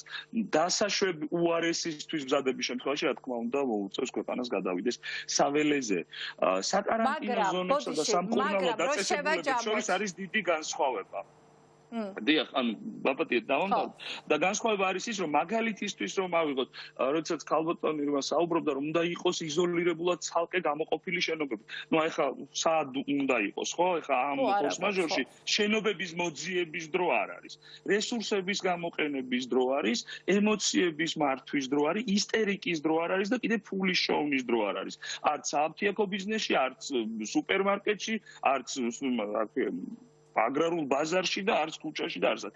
ეხლა არის რაფინირებული მოქმედების დრო და მაგალითისთვის, როდესაც რესპუბლიკური საავადმყოფო ამ წუთისთვის საკარანტინო დაწესებულება, ის პარალელურად მზად არის გახდეს ერთ წუთში სამკურნალო დაწესებულება და ყველაფერი დაცლილია ამისთვის, ყველაფერი მომზადებულია ამისთვის იქ და მას აქვს მასის მიღების გამოცდილება პარალელურ რეჟიმში თითოეული ადამიანი თვითონ არის დაინტერესებული, რომ სწორად იყოს ინფორმირებული, თუ მას მოუწია პაციენტთან დაშვება. მე იმედს ვიტოვებ, რომ ამ საკარანტინო პირობებიდან ეს ადამიანები არ გახდებიან პაციენტები და ჩვენ ამ ნიშნულებს შევინარჩუნებთ, რაც ამ ეტაპზეა ქვეყანაში მოცემული. ანუ დათო, რო შევაჯამოთ, ფიქრობ, რომ დღეს, ეხლა ჩვენ არ ვიცით ხო რა, როგორი იქნება პიკი, იმიტომ რომ ამ ვირუსის ყველაზე დიდი გამოწვევა ის, რომ რაღაცა პიკურ მომენტებში გაუძლებს თუ არა, ასე ვთქვათ, მიმართვიანობას და პაციენტების ტალღას თვითონ სისტემა თუ ის კოლაპს განიცდის, ხო? ანუ შენ ფიქრობ, რომ რაც არის გათვლილი და ამის გათვლა მეტნაკლებად შეიძლება და რაც არის მომზადებული ინფრასტრუქტურა, ის ინფრასტრუქტურა ამზე დაწოლას გაუძლებს. ანუ რო შევაჯამოთ, როგორც ადამიანური რესურსით, ისე სხვა რესურსით. ამ ეტაპზე რომ შევაჯამოთ, დღეის მდგომარეობით საკარანტინო პირობებში მყოფი ადამიანები და თვითიზოლაციაში მყოფი ადამიანები და პაციენტები, რომელსაც დაუდასტურდათ კორონავირუსი და შევისწავლოთ იმ ქვეყნების მაგალითზე, სუდად როგორ არ უნდა მოვექცეთ ვირუსს და საკუთარ თავს და სწორად გამოვაკეთოთ ეს რეკომენდაციები, რაც დღეს გაცემულია მსოფლიო ჯანდაცვის ორგანიზაციის მიერ და გასცემენ ყოველდღიურად ჩვენი ძალიან მაღალკვალიფიციური ინფექციონისტები, ვფიქრობ, რომ ის გათვლა, რაც ახლა გაკეთებულია და ის ტემპი, რაც ახლა გვაქვს ჩვენი თითოეული სოციალური პასუხისმგებლობის გათვალისწინებით ყველაფერი იქნება ჩატეული ამ ჩარჩოებში. თუ ჩვენ არ გამოვავლინეთ ისეთი უპასუხისმგებლობები, როგორიც არის თვითიზოლაციიდან 20 კაცის ერთ დღეში იძულებით კარანტინში გადაყვანა, ის ცნობილი ინფექციური საავადმყოფოდან გასვლის კადრი და ასე შემდეგ და ასე შემდეგ. ვფიქრობ, რომ თუ ჩვენ ამით ვისწავლეთ რაღაც მაგალითები, ჩვენივე თავისთვის, არა როგორც ექიმი ამ შემთხვევაში, როგორც ერთი ჩვეულებრივი მოქალაქე ვამბობ, ვფიქრობ, რომ ამას უმართავთ, ჩავჯდებით ამ საზღვრებში და კოლაფსამდე არ მივა ჩვენი სისტემა. თორემ უპროგნოზო პანდემიის შემთხვევაში კოლაფსამდე მივა მათ შორის გერმანული და მათ შორის ამერიკული ჯანდაცვის სისტემაც კი, რომელიც მსოფლიოში დღეს ყველაზე მძლავრი. ანუ მედიცინის კოლაფსი არ არის, ასე ვთქვათ, რთული მისაღწევი, თუ კი საზოგადოება მოიქცევა ამას უპასუხისმგებლოდ. ჩვენი მიზანი ხო არ არის ჩვენ ნახოთ მედიცინა და სისტემა კოლაფსში, ან დავითვალოთ ვის რამდენი შეცდომა მოგვივიდა. ჩვენი მიზანია რომ არ მივიდეთ შეცდომამდე, ჩვენი მიზანია რომ არ მივიდეთ ეპიდემიამდე, არ მივიდეთ მეოთხეულ და მეხუთეულ გადაცემამდე და ჩვენი მიზანია სწორად ვაკონტროლოთ სიტუაცია და სწორად შეასრულოს მედიამ თავისი ფუნქცია, ერთგვარი ფსიქოლოგის ფუნქცია საზოგადოებისთვის, ადამიანებისთვის და მოხდეს პოზიტივზე ინფორმირება. პოზიტივზე როგორცაც სიახლეები იძლევა, როგორცაც დღევანდელი გამოჯანმრთელებული პაციენტი და მოლოდინების შესახებ გაკეთდეს მეტი პოზიტიური და რომ ადამიანებმა ინფორმაცია მიიღონ და არა გაურკვეველი დაძაბულობა. და რაც ყველაზე მთავარია, თავი უნდა დავანებოთ თვით შემოქმედებით მოძღვრებას განსაკუთრებით არაექიმების საყურადღებოდ ვამბობ ამას. ნუ რასაც არის მდგომარეობა დიახ, რომ ეს არის მდგომარეობა, ეს არის ვირუსი, რომლის შესახებაც ექიმებმაც კი ძალიან ცოტა ვიცით და არაინფექციონისტებმა კიდევ უფრო ცოტა ვიცით. და როგორ შეიძლება ჩვეულებრივ გუშინ მაგალითისთვის მოვისმინე, რომ იცით რა, ამას რომ გადაიტან, თურმე ფილმში გრჩება ფიბროზის სურათი. ნუ აი, დარწმუნებული ვარ, ფიბროზის გამარტება ამ ადამიანებს ძალიან გაუჭირდებათ, მაგრამ ესე ჭკვიანურად ჟღერდა მათი ნათქვამი და ერთი მეორეს წარმატებით აშინებდა ჩემი თვალით და ნახე და ვფიქრობ, რომ ეს ამ ეტაპზე შევინახოთ და არ გამოვიყენოთ ესეთი ინსტრუმენტები ერთმანეთთან ურთიერთობის ჯობია. არ გავავრცელოთ მითები და გავავრცელოთ მაქსიმალურად კორექტული ინფორმაცია, რომელიც მოდის პროფესიონალებიდან და არა მოყვარულებიდან. ძალიან დიდი მადლობა დათო, ოპტიმისტური სურათის დახატისთვის, ეს ალბათ ძალიან გვჭირდება და ნამდვილად ძალიან გვჭირდება. დიდი მადლობა, ალბათ კიდევ შევხვდებით ერთმანეთს, იმიტომ რომ ვირუსი არ ვიცით რამდენ ხანს გასტანს. დიდი მადლობა რომ იყავით ჩვენთან ერთად, ეს იყო დავით ლოლაძე, ზოგადი ქირურგი, აჩიკო სანამ ასე თქვა ნონა მიხელიძე ჩაგვერთვებოდა რომი და ჩვენი ერთად წავყვანი ხარ ვიდა. აი რას ფიქრობ, აი დათო ამბობდა რომ კი ჩვენ ანუ მზადა ვართ, იმიტომ რომ ვიცით რომ ეს რეკომენდაციები როგორ უნდა გავითვალისწინოთ და აი სისტემა მზად არის პრინციპში თუ რაც არის ასე ვთქვათ დათვლილი იმ ფარგლებში იქნება ეს პაციენტთა რაოდენობა. მადლობა დათოს კარგი კომენტარის გაკეთებისთვის და დავეთანხმები და ერთს უბრალოდ ჩავშლი მაშინ იმას გადამზადებას. აქცენტი უნდა გაკეთდეს მართლაც ახალ ბედებზე, იმიტომ რომ ენთუზიაზმით სავსე ახალ ბედების ტრენინგების და ასე ვთქვათ მეც გადამზადების გარეშე ვირუსთან დაპირისპირება შეიძლება იყოს დამღუპველი საერთოდ და გამოცდილი ექიმები კი მარტივად ასე ვთქვათ გადაირბენ მხოლოდ ეკიპირების კარგად მორგების და იმის ტრენინგებით და მაგაში ცოტა გამარცხოთ ნონას შემდეგ, იმიტომ რომ ძალიან დიდი ხანია ვალოდინებთ, ველოდება. ნონა, გამარჯობა, ძალიან დიდი მადლობა და ბოდიში კიდევ ერთხელ ცოტა გვიან მოგვიწია თქვენი ჩართვა. ნონა არის რომის საერთაშორისო ურთიერთობათა კვლევის ინსტიტუტის თანამშრომელი და მასთან ერთად გვინდა ცოტა უფრო ფართო კონტექსტსაც ლაპარაკი, პოლიტიკურ კონტექსტსა და ეკონომიკურ კონტექსტსაც, თუმცა მანამდე მინდა კითხო როგორ ახარ, ანუ კარანტინის პირობებს როგორ უძლებთ, როგორ უძლებთ თქვენი ასე ვთქვათ მეგობრები და რა სიტუაცია ეხა რომში? მადლობა, მოგესალმებით, მადლობა ჩართვისთვის. კარგად ვარ. კარანტინს ვიცავთ. ხაზგაუსვამ რომ არის კარანტინი და არა საგანგებო მდგომარეობა. იმიტომ რომ არის განსხვავება და არის თუ შეიძლება თუ საგანგებო მდგომარეობის გამოცხადების გარეშე დაწესდა კარანტინი? დიახ, საგანგებო მდგომარეობის გარეშე გამოცხადების გარეშე დაწესდა კარანტინი. საგანგებო მდგომარეობა არის მხოლოდ ჯანდაცვის სექტორში. სხვა მხრივ მოქმედებს კარანტინი. ჩვენთვის ძალიან კარგი მაგალითია. რეკომენდაციების დონეზე დაშვებულია სახლიდან გასვლა 3 მოტივაციით, ეს არის სამსახური, ეს არის აფთიაქში გასვლა ან საავადმყოფოში ექიმთან და ეს არის თქვათ საყიდლებზე გასვლა და თქვათ ძაღლის გასეირნება. ასე რომ საგანგებო მდგომარეობა არ არსებობს და ამ მხრივ ალბათ არ დავეთანხმები ერთ-ერთ წინა გამოსვლილ ქალბატონ ირმას სამწუხაროდ გვარი არ მახსოვს. ვიც არის ეს? დიახ, ცოტა ის მარტივად იყენებდა ამ ტერმინს საგანგებო მდგომარეობა საქართველოს არსებობს კანონი საგანგებო მდგომარეობის შესახებ და ეს არ არის უბრალოდ ტერმინი. და ვფიქრობ ნამდვილად ჩემი საქმე არ არის ახლა დღეს ეს, მაგრამ ამ ეტაპზე საქართველოში არ დგას ის საჭიროება, რომ გამოცხადდეს საგანგებო მდგომარეობა. კარანტინი სხვა არის. არა, ამ შემთხვევაში ირმა ლაპარაკობდა ამ კარანტინზე, ხა პოლიტიკური დატვირთვა საგანგებო მდგომარეობის, მას არც უგულისხმია. ხშირად ხა არ ვიცი, ხო უნდა კარგად გავერკვეთ ამ ტერმინოლოგიები, ცოტა გვაბნევს, მაგრამ ეს არის საჭირო, რომ იზოლაცია, სოციალური დისტანცირება იყოს და ანუ ეს კანონით იყოს ასე თქვა შეზღუდული. ამაზეა ლაპარაკი და არა თქვა საგანგებო მდგომარეობის რაღაცა სხვა თანდება ამბებზე, რაც საქართველოს კანონმდებლობითაც არის განსაზღვრული. ამიტომ დარწმუნებული ვარ, რომ ამ კარანტინს გულისხმობდა. ანუ კარანტინს იცავთ, ხო, მაგრამ ასეთ ვითარებაში ძალიან მნიშვნელოვანია სწორი კომუნიკაცია მოსახლეობასთან, იმიტომ რომ არის ძალიან სენსიტიური მომენტი და სტრატეგიის ერთ-ერთი ნაწილი ალბათ ის უნდა იყოს, რომ სწორი ინფორმაცია მივაწოდოთ მოსახლეობას. კი ბატონო, მაგრამ თქვენთან როგორ მოხდა ესე თქვათ კომუნიკაციის პრობლემა? რა თქვენი უკვე პოლიტიკურად რო შეაფასოთ, ნონა, რატომ მოხდა, ანუ სად დააგვიანა ხელისუფლებამ, როდის არ მიიღო სწორი გადაწყვეტილება, რაში შეცდა და რამ გამოიწვია ძალიან დრამატული სიტუაციის წარმოშობა იტალიაში?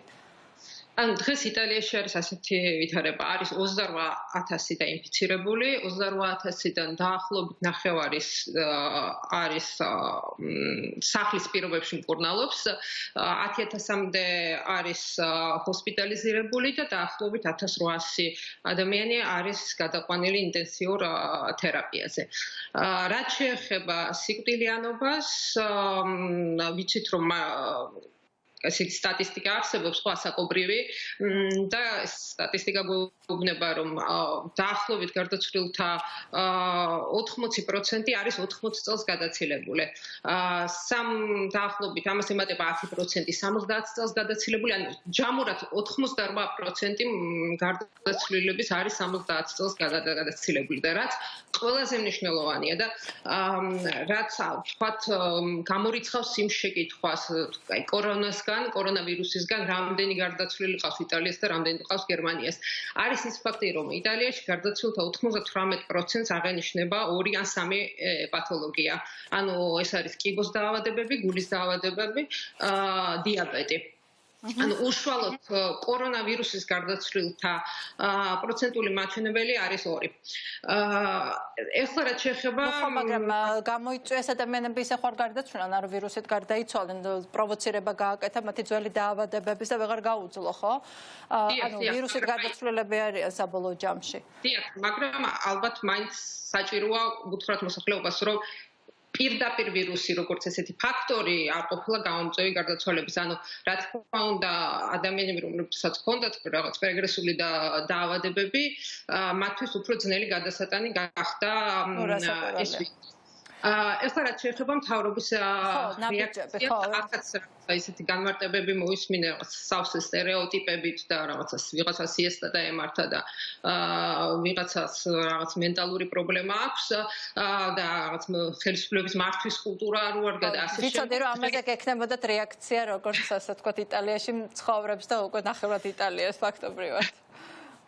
ჩვენ ძალიან გვიყვარს იტალია და ძალიან გულშემატკივრობთ მას, რასაკვირველია.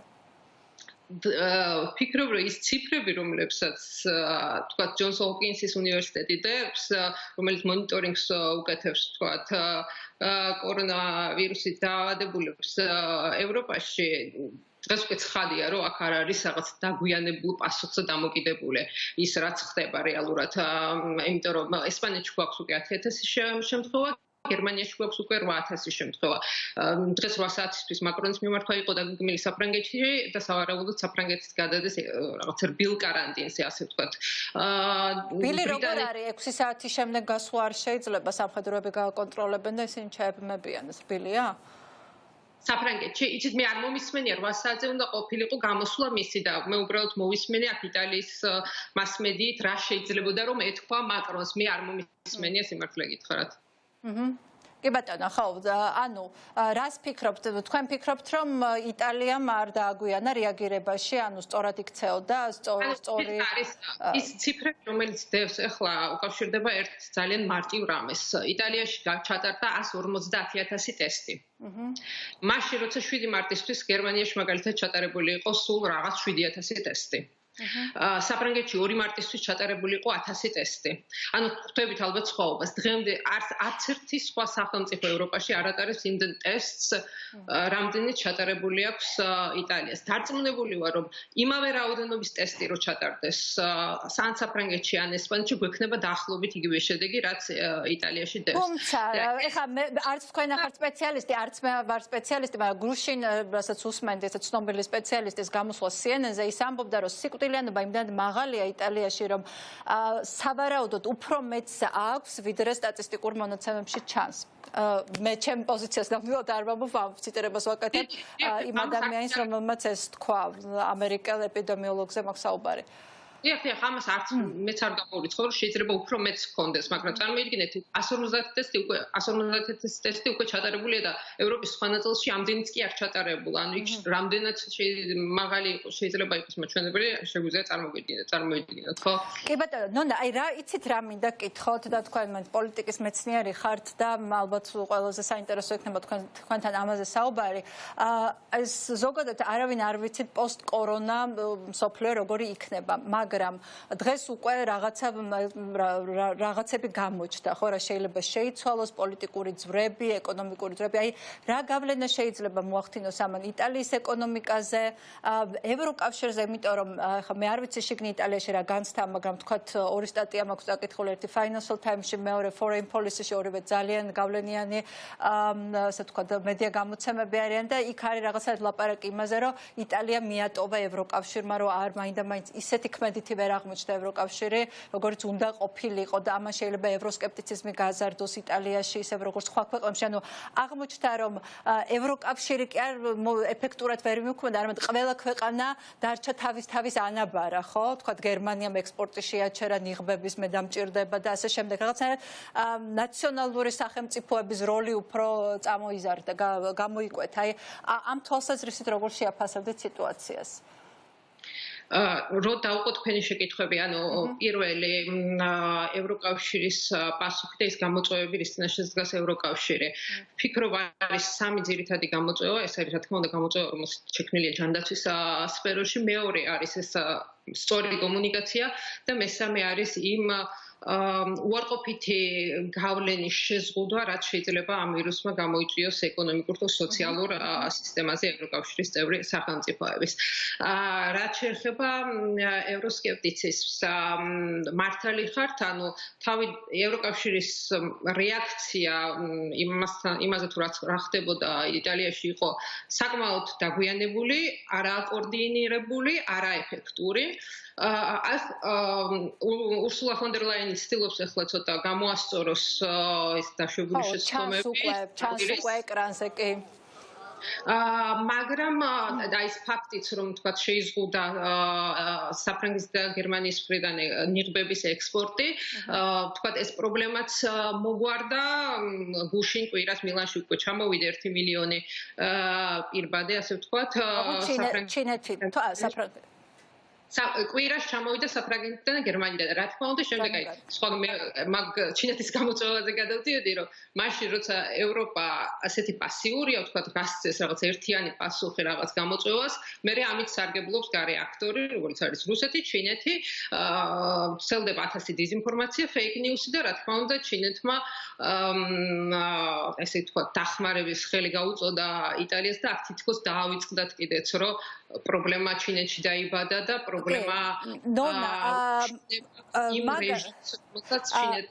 კი ბატონო, ბოდიში, მაგალითად, ასეთი იყო, ჯერ კიდევ კრიზისი არ იყო დაწყებული, ეს რაღაც 3-4 დღის წინ ვუსმენდი ესპანეთის საგარეო საქმეთა მინისტრს CNN-ზე იყო ეს ინტერვიუ და სწორედ ეს კითხა, რომ აი რატომ აღმოჩნდა ევროპა ესეთი ნელი, ევროკავშირი და ევროპის ქვეყნები დახმარებოდნენ იტალიას და ჩინეთიდან ჩამოვიდა, ხო პირველი დახმარება, ხო სერიოზული მიიღეს ჩინეთიდან და მისი პასუხი იყო უცნაური, ძალიან ჩემთვის არ ვიცი როგორ აღიქვამთ, მან თქვა რომ ეს ჩვენ თავის დროზე დავეხმარეთ ჩინეთს და ამიტომ ჩინეთმა ეს დახმარება უკან დაუბრუნა იტალიას. რა მოხდა რომ ის ჩვენს მაგერად დაეხმარა? რამდენად ადეკვატურია ესპანეთის საგარეო საქმეთა მინისტრის განცხადებაზე ვლაპარაკობთ? თითქმის როცა დახმარებაზე საუბრობთ, ეს არ არის რაღაც ჰუმანიტარული დახმარება, ისიც რაც ჩამოვიდა ვთქვათ გერმანიიდან და საფრანგეთიდან იმაში ფულია გადახდილი, ანუ იტალია იხდის ფულს. და ჩინეთიდან რაც ჩამოვიდა ის იმაშიც ფულია გადახდილი, ამის რა თქმა უნდა სხვანაირად წარმოჩენა მოხდა და რეკლამირება ამ ყველაფერს, მაგრამ იმაშიც ფულია გადახდილი. ამიტომ საუბრობდი, რომ ერთ-ერთი ყველაზე დიდი გამოწვევა ამ ვირუსის დროს არის სწორი კომუნიკაცია და მასმედიას ძალიან დიდი როლი ეკისრება ამ კრიზისის დროს, იმიტომ რომ რაღაცა ტიპის აქტორებმა არ ისარგებლონ შექმნილი სიტუაციით. რაც შეეხება დაუბრუნდები ევროსკეპტიციზმს, რაღაც გამოკითხვები რა თქმა უნდა ტარდება, მაგრამ რაღაც სერიოზული ანალიზის გაკეთება ახლა იმაზე თუ რამდენად ხო არის ძალიან ძნელი, იმიტომ რომ ემოციური ფონი არის ძალიან მაღალი. და რა თქმა უნდა ამის გამო სერიოზულად ვერ ვიმსჯელებთ იმაზე, აი ახლა საით იხრება ვთქვათ იტალიის მოსახლეობა. ვფიქრობ, რომ ურსულა ფონ დერ ლაიენის ბოლო 3 დღის პოლიტიკა ცოტა გამოასწორებს სიტუაციას, იმიტომ რომ გამოჩნდა ვთქვათ უფრო მეტი სოლიდარობა ევროკავშირის მხრიდან.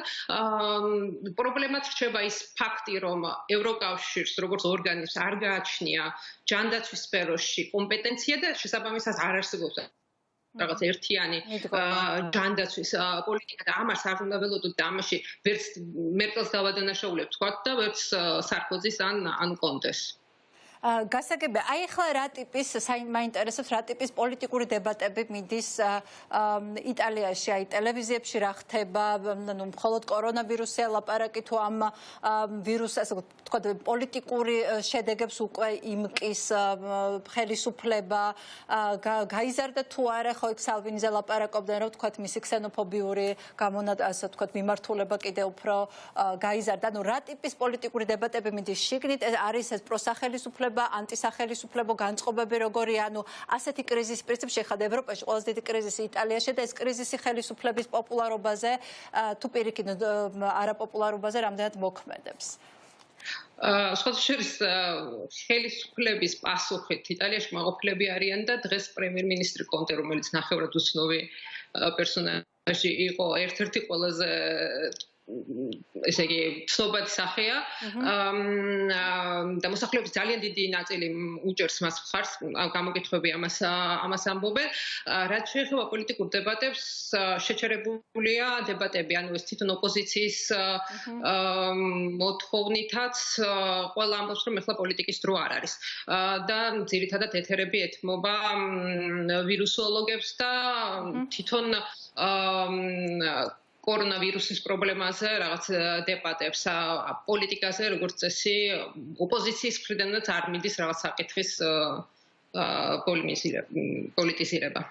ხო, მაგრამ ნდობა არის ხელისუფლების მიმართ მოსახლეობაში, ანუ ამ ყველაფრის შემდეგ როგორია დამოკიდებულება. საინტერესოა კრიზისების შემდეგ როგორ აისახება პოლიტიკური შედეგები რა არის ამ თვალსაზრისით გეკითხებით.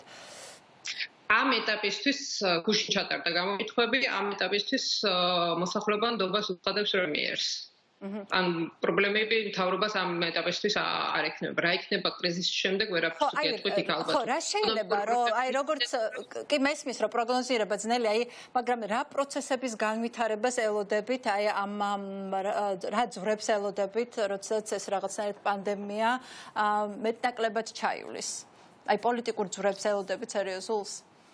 არა მარტო იტალიაში, არამედ აი ევროკავშირის ფარგლებში და საერთოდ აი ჩინეთი, ამერიკა, აი ზოგადად რომ განვიხილოთ.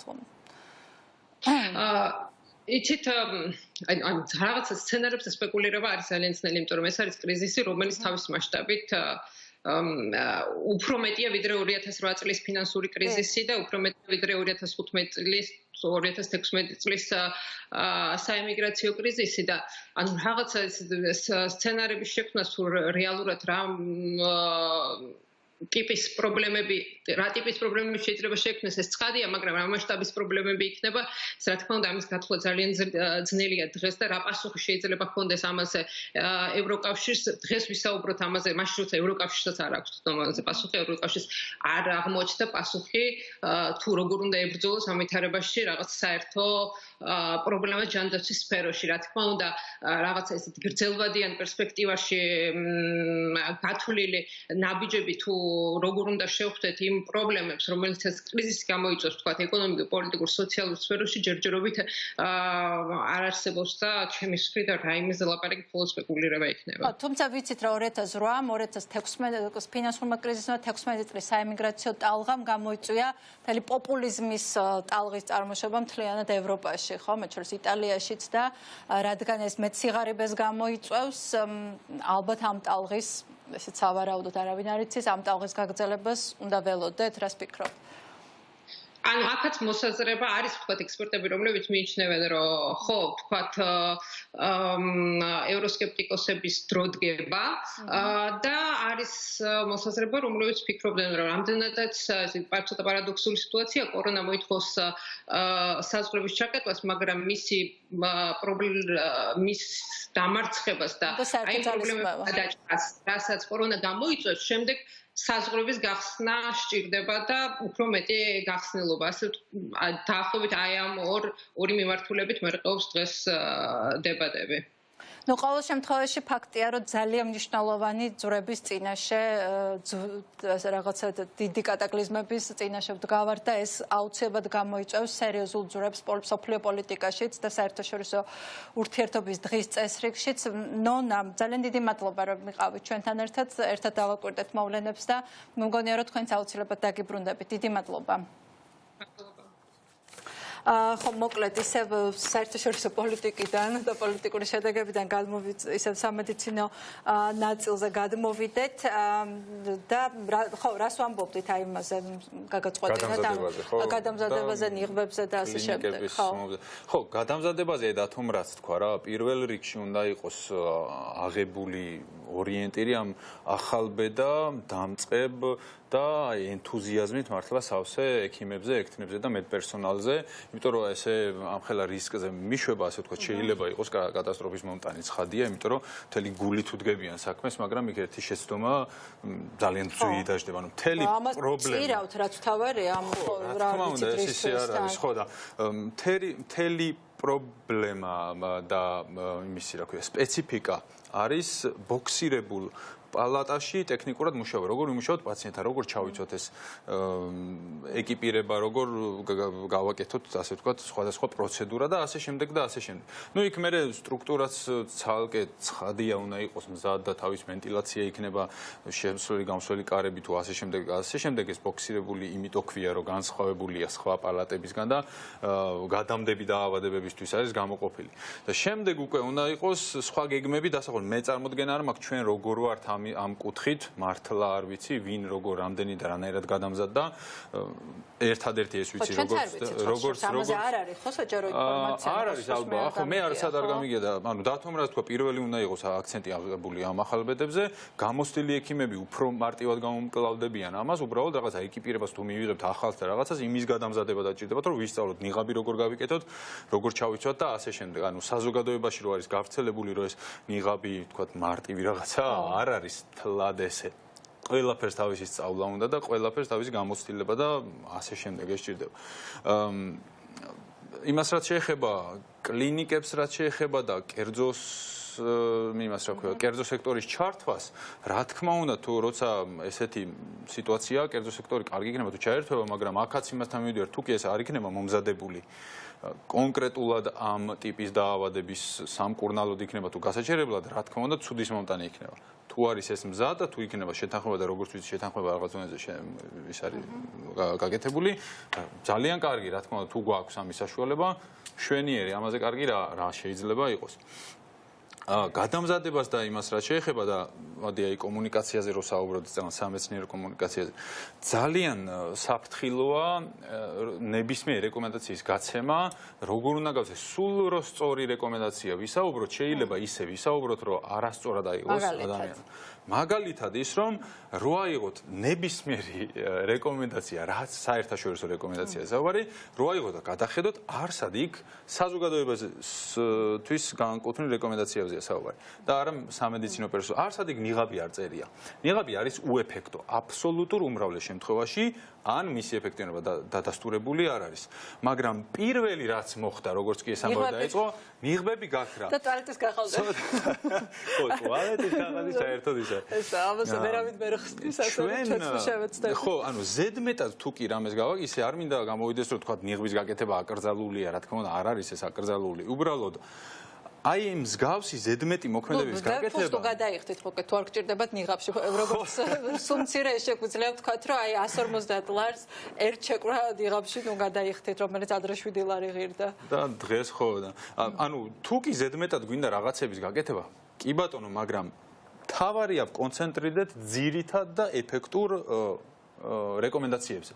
და მე ეს ნიღაბი თუ გვინდა მოეცდამეთ, კარგი გავიკეთოთ, მაგრამ ხო, ნუ ვიღაცისთვის ფსიქოლოგიურია, ხო, ფსიქოლოგიურია, ვიღაცისთვის ზოგადად მთელი მე მაგალითად არასდროს არ ვიკეთებ, იმიტომ რომ ჯერა იმ რეკომენდაციის, რომ არაფრის არ დამიცავს თუ ავადავარ და მაგ შეხება ვინმეს და მხოლოდ ამ შემთხვევაში ვიკეთებ, იმიტომ რომ მე არ გავხდე თვითონ რაღაცა ვირუსის გამავრცელებელი. ხა სხვა შემთხვევაში ხა ყველა უნდა დავიგუდო ამ მე ესე მჯერა, მაგრამ არიან ადამიანები ხა რაც არ უნდა ვილაპარაკოთ, ხო? ჩვენზე ბევრად უფრო კომპეტენტური ხალხი წერდა, რომ არ გჭირდებათ ნიღბები. მე გამოჩნდა კვლევა, რომ აი რაღაცა კვლევით დადასტურდა, რომ თურმე ეფექტური ყოფილა, ითქვა რომ გეგონათ, რომ არა ეფექტური, ესეთი კვლევაც გამოჩნდა და ყოველთვის არის ესეთი. მოდი კვლევაზე ვთქვათ კიდე 1-2 ოღონდ აუცილებლად უნდა მივაქცეთ ყურადღება. წაიკითხეთ რომელი ორგანიზაცია, ვთქვათ, რომელი ექიმი, მის დაგუგლა ყველასი შეიძლება და ამის მიხედვით მიიღეთ გადაწყვეტილება, იმიტომ რომ მნიშვნელოვანია, რომელი მედია გამოცემა წერს, რა ტიპის განათლების ექსპერტი ამბობს, ან მეცნიერი ამბობს ამას ყველაფერს ძალიან დაუკვირდით. და ეს ახსნადი არის, რატომ ვყიდულობთ ესეთი ძალიან ბევრი სტატია დაიწერა, რატომ ყიდულობთ ნიღაბს, მიუხედავად იმისა, რომ ვიცით, რომ ეს ეფექტური არ არის. აქ არის ფსიქოლოგიაში და ინტუიციურ წმენაში საქმე. როდესაც მექანიკურად რაღაცა გვადევს სახეზე, ის ქმნის ფსევდოუსაფრთხოების შეგრძნებას. ჩვენ რო რაღაც გვაქვს აფერებული, ჩვენ გგონია რომ დაცულები ვართ. რეალურად ეს ასე არ არის და ეხლა რატო არის ეს ცუდი?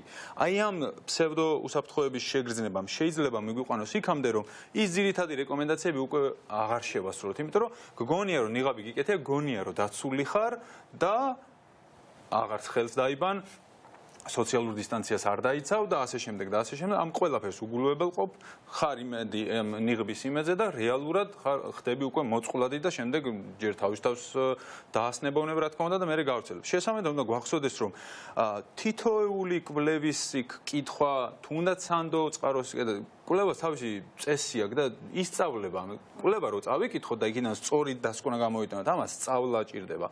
ძალიან რთული ის არის, ამას ვერ მოთხოვთ, ამიტომაც ყველაზე მარტივი არის რა. სანდო სამეცნიერო წყაროები ასოციაციების მიერ გავრცელებული. სოფლიო ჯანმრთელობის ორგანიზაცია იქნება ეს თუ სხვადასხვა დაავადების კონტროლის ცენტრები. აი ის რეკომენდაციები რაც არის, მოდი ის წავიკითხოთ და ის გავავრცელოთ, თორე ცალ-ცალკე უამრავი კვლევა შეიძლება ავიღოთ, ზოგი სწორად ჩატარებული, ზოგი არასწორად ჩატარებული და სულ სწორად იყოს ჩატარებული ერთი კვლევით გამოცდილმა ექიმმა, რომელიც მხოლოდ ხელოსანი არ არის და მეცნიერებაშიც ერკვევა. არანაირ ცვლილებას თავის კურნალობის ტაქტიკა იქნება თუ პრევენციაში არ აკეთებს, იმიტომ რომ ერთი კვლევა არაფერს არ ნიშნავს. კვლევა ტარდება იმისთვის, პირველი შედეგი როდესაც დაიდება, ეს ნიშნავს იმას, რომ მთელი სამეცნიერო საზოგადოება უნდა ჩაერთოს ამის განხილვაში, გაატარდეს კრიტიკული ასე ვთქვათ, შემდეგ განმეორდეს და საბოლოოდ მერე მიიღოთ ეს გადაწყვეტილება. აი, ზუსტად ამასთან დაკავშირებით ახლა მინდა სწორ ვაქცინის თემას მინდა მივაბარო, ეს განმკვლევები არის ძალიან აუცილებელი, იმიტომ რომ დღეს გაჩნდა უკვე ინფორმაცია, რომ ამერიკაში დაიწყო პირველი ვაქცინის დატესტვა, მაგრამ არ უნდა გვეგონოს, რომ ესე იგი დღეს დაიტესტება და რაღაც ერთ თვეში გამოვა. მოდით ამ თემაზე, ასე ვთქვათ, ანტონი ფაუჩი, ეს არის ამერიკის ალერგიისა და ინფექციური დაავადებების ცენტრის დირექტორი, როგორც ჩვენთან ყოველ დღე ჩანს ამირან გამყრელიძე და პაატაიმნაძე, ისე ჩანს ფაუჩი ყოველ დღე ამერიკულ მედიაში და საერთაშორისო მედიაში, იმიტომ რომ დღეს ის ამერიკაში არის ასე მთავარი კაცი, იქაური ბუკეტ გამყრელიძეა და ის რას ამბობს ამ ვაქცინასთან დაკავშირებით, რომელიც დატესტვა დღეს დაიწყო. ვაქცინის კვლევის პირველი ფაზის მიმდინარეობა ვაქცინის ქონას არ ნიშნავს, რამდენიმე თვე დასჭირდება იმის გარკვევას, არის თუ არა ეს ვაქცინა უსაფრთხო. შემდეგ გადადიხარ მეორე ფაზაში, სადაც უკვე კვლევაში მონაწილეობას იღებს ასობით და ათასობით ადამიანი, ეს დაახლოებით 6-8 თვეს წაიღებს. საბოლოო დაკვლევის გამოტანამდე 1 წელი ან წელიწადნახევარია საჭირო, იქამდე ვიდრე გვეცოდინება საერთოდ მუშაობს თუ არა ესა თუ ის ვაქცინა. წარსულში ეს ცოტა სხვანაირად ხდებოდა, თუ ქონდა რაღაც პრეპარატი, რაც გვეგონო რომ ვაქცინა, კლასიკური შემოწმების გარეშე უშვებდით ამას ბაზარზე, მაგრამ მე ამას არ ვეთანხმები, ამბობს ფაუჩი, ეს საშიშია, მედიცინაში პირველი და მნიშვნელოვანი მანდატია, რომ არ ავნო, დარწმუნებული უნდა იყო, რომ სანამ ბაზარზე ჩაეშვება, ვაქცინა იყოს უსაფრთხო და თავის საქმეს აკეთებს. შესაბამისად, უახლოეს მომავალში ვაქცინა ვერ გვექნება, რაც იმას ნიშნავს, რომ ამ ეტაპზე საზოგადოებრივი ჯანდაცვის მიერ მიღებული ზომების იმედად უნდა ვიყოთ, ანუ მეტი სოციალური დისტანცირება, თვითიზოლაცია, როდესაც ეს საჭიროა და რასაკვირველია ჰიგიენის წესების გამოყენება და დღესაც იყო ჩვენ გამოშვებაშიც იყო ლაპარაკი ახლა წამალზე სავარაუდოდ და ფაუჩიც ადასტურებს ამას, რომ რემდესივირი ეს არის წამალი, რომელსაც ახლა იყენებენ სატესტო რეჟიმშია, შეიძლება ჩვენც გადმოგეცეს ამაზე ლაპარაკი.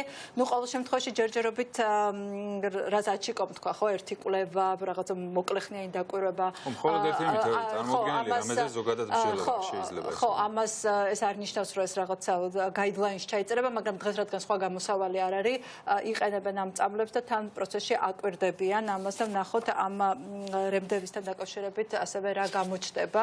თუმცა ამასაც უნდა რამდენიმე თვე, ეს არ ნიშნავს, რომ ვაქცინისგან განსხვავებით ამის გამოყენება დღეიდანაც შეიძლება, ხო? იყენებენ კიდევაც ჩინეთშიც, ხო. და როგორც ამბობენ ამართლებს. კიდე ერთი საინტერესო რაღაცა, რასაც ფაუჩი ამბობს და ჩვენთვის ძალიან საინტერესოა, ის ამბობს, რომ არის რაღაც, რაც ბოლომდე არ მესმის, ეს არის ბავშვებში კორონავირუსის აღმოჩენის სირთულე. ასევე ამ ჯგუფში დაავადების განვითარების სიმცირე. წესით ისინი უნდა ავადდებოდნენ, ისინიც უნდა ავადდებოდნენ, თუ რატომ არ უვითარდებათ ბავშვებს კლინიკური სიმპტომები და დაავადება მომავალში შესასწავლის საკითხია, რადგან უნდა ვიცოდეთ, რა მექანიზმი იცავს ბავშვებს, რომ ესე ჩვენ სასარგებლოდ გამოვიყენოთ ამ ვირუსის წინააღმდეგ. ძალიან საინტერესოა, ნუ შეგვიძლია ვთქვათ, რომ გადავრჩით, რომ მოწყვლადი ჯგუფები ბავშვები არ არიან, თორემ წარმოგვიდგენია, ხო, რომ პანიკის ხარისხი რა იქნებოდა, მაგრამ ესეც ძალიან საინტერესოა, ხო, ეხლა როგორ ფაუჩი მარიცის და ვერ კითხავ, მაგრამ აი რა, არავინ არ იცის, ხო, მაგრამ თუმცა ძალიან საინტერესო მოვლენაა, ამაზეც უამრავი მითი დატრიალდა სოციალურ ქსელში, რომ თითქოს ის ამოხსნეს არასამედიცინო განათლების მქონე ადამიანები თურმე რატო არ ემართება ბავშვებს, ხო? არის ძალიან ყველაზე პოპულარული და ყველაზე სასაცილო რაც მე ვნახე იყო, რომ ბავშვის ნერწყვში რაღაც განსაკუთრებული ნივთიერება და რომელიც ხო რაღაცა სამოვნებელია, ხო და ის და შევისწავლოთ რა და მოკლედ ახლა ბავშვებში რა ხდება? და ჩვენ ბუბა ჩაგვერთვება იტალიიდან, იქ მოღვაწე არა, გავუძლებთ ორ წუთი ბავშვებზე დავამთავრე. ხო, ბავშვებზე რა ხდება? ჩვენ ვიცით, რომ სტატისტიკურად ბავშვები ნაკლებად ავადობენ, მაგრამ არ ვიცით რა არის ამის მიზეზი. ეს მიზეზი შეიძლება იყოს, რომ ჯერჯერობით უბრალოდ მათ აქვთ ნაკლები შემხებულობა ვირუსთან, ან შეიძლება იყოს ის, რომ ვირუსი ნაკლებად აგრესიულობით გამოირჩევა ბავშვის ასაკში, ან შეიძლება იყოს, რომ რაღაცა ჯვარედინი დამცველობითი იმუნიტეტი აქვთ ბავშვებს აი იმ კალენდარული აცრებიდან გამომდინარე. იყო საუბარი თეორიები იმაზე, რომ შეიძლება რომელიღაცა ვაქცინას, როდესაც ვაკეთებთ სხვა დაავადებაზე, აი ამ დაავადების საწინააღმდეგოდ გამომუშავებული იმუნიტეტი შეიძლება მუშაობს ამაზე. ნუ გავცადე რომ წითელაზე იყოსო. ეს ყველაფერი კარგია. ხო და ეს არის ყველაფერი თეორიული. ამ ყველაფერს პასუხი გაეცემა დროთა განმავლობაში სტატისტიკურად და კვლევებითაც. ეს მთავარი არის რა, რომ ეს არ უნდა გახდეს იმის მიზეზი, რომ თქვათ, რომ ბავშვებს კორონავირუსი არ ემართება. არავითარ შემთხვევაში ესე არ უნდა გავრცელდეს და სხვა დანარჩენი შესწავლის საგანია და ყოველ შემთხვევაში ეს კარგი ის არის მოვლენაა და კარგი ამბავია და ძალიან მოხარულებადი. აი იგივე ხდება მაგალითად ორსულ ქალებზეც. ორსულობა თავისი ფიზიოლოგია, თავისი არსით როგორც წესი მოწყვლადი არის ხოლმე სხვადასხვა ინფექციებისთვის. ამ ეტაპზე დასნებოვნება მათიც ნაკლებია. ეს იმას არ ნიშნავს, რომ ისინი უნდა მშვიდად იყვნენ ან არ უნდა შეასრულონ. ყველაფერი უნდა შეასრულონ, მაგრამ საბედნიეროდ სტატისტიკურად ჯერ ეს ყველაფერი არის ჩვენს მხარეს, ასე ვთქვათ და ეს ადამიანები არ არიან მოწყვლადები. მოწყვლადები არიან ხანში შესული ადამიანები და სხვადასხვა ქრონიკული დაავადებების მქონე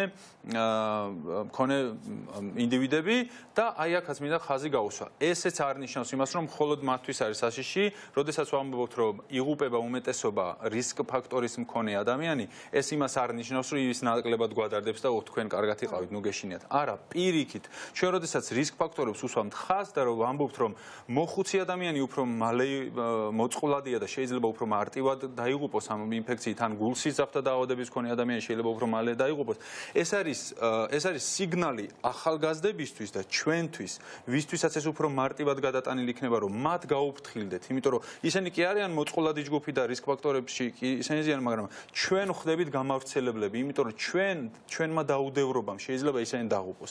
ამიტომაც, როდესაც ვამბობთ, რომ ყველას ყავს სახლში 3 წელს გადაცილებული ადამიანები და მათ უნდა გავუფრთხილდეთ. ეს არის ამოსავალი ჩემთვისაც მთავარი სანერვიულო დღეს არის ეს რასაკვირველია. კი ბატონო, მაგას რომ ვამბობთ, იმიტომ რომ მოუფრთხილდით მათ და არა იმიტომ რომ არაუშავს თქვენ ნუ გეშინიათ. აი მაგაზე არის თავი, ჩვენ ვართ გამავრცელებლები. თქვენ ნუ გეშინიათ, აი ეს ცოტა მადარდებს. ხო, არა, აი ეს არის კომუნიკაციაზე მივდივართ ნებისმიერ თემაზე რომ ვისაუბროთ, ბოლოს მაინც კომუნიკაციაზე მივდივართ და ეს არ ნიშნავს რომ ვამბობთ რომ მოწყვლადი ჯგუფები არიან რისკის ქვეშ, ეს არ ნიშნავს იმას რომ თქვენ ნუ გეშინიათ, კაცო, იმათ მაიდარდონ. არ პირიქით იმას ნიშნავს რომ ამ ხალხზე იფიქრეთ, იმიტომ რომ თქვენ ხართ გამავრცელებლები, ახალგაზრდები და ჯანმრთელი ადამიანები და თქვენ უფრო დისტანცირდით ერთმანეთისგან და შეასრულეთ უპირობოდ ყველა რეკომენდაცია, რომ ეს ადამიანები დავიცვათ და არა პირიქით, უკუღმა არ უნდა გავიგოთ ეს რა თქმა უნდა. გასაგებია და ბუბა კალანდაძე, ადამიანი ექიმი, კარდიოლოგი, რომელიც მუშაობს ეპიცენტრში, ბერგამოში, მე მგონი 24 საათის განმავლობაში და ძალიან დიდი მადლობა ბატონ ბუბა, რომ აი ამ უმძიმეს რეჟიმში, როგორც ფსიქოლოგიური, ესე ფიზიკური გადაღლილობის ფონზე გამონახეთ დრო, რომ ჩვენთან ჩვენს გადაცემაში მიგეღოთ მონაწილეობა. პირველ რიგში როგორ ბრძანდებით? მოგესალმებით საღამომშვიდობისა და დიდი მადლობა, მე კარგათა ვარ.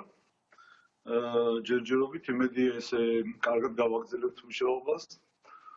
კი, დარწმუნებულება რომ ყველაფერი კარგად იქნება. ბატონ ბუბა, მოგვიყევით, აი როდის დაიწყო ეს რაღაცა პიკი, შეტევა, ესე ვთქვათ, ნუ ძალიან მძიმე დაწოლა სამედიცინო სექტორზე, აი როგორია ყოველდღიური მუშაობა თქვენი და რამდენად მძიმე, ასე ვთქვათ, პირობებში გიწევთ მუშაობა და რამდენად საფრთხის შემცველია ხა თქვენი პირადი ჯანმრთელობისთვის ის, რასაც აკეთებთ, იმიტომ რომ ვიცით, რომ იტალიაში ძალიან ბევრი დაინფიცირდა თვითონ ექიმები.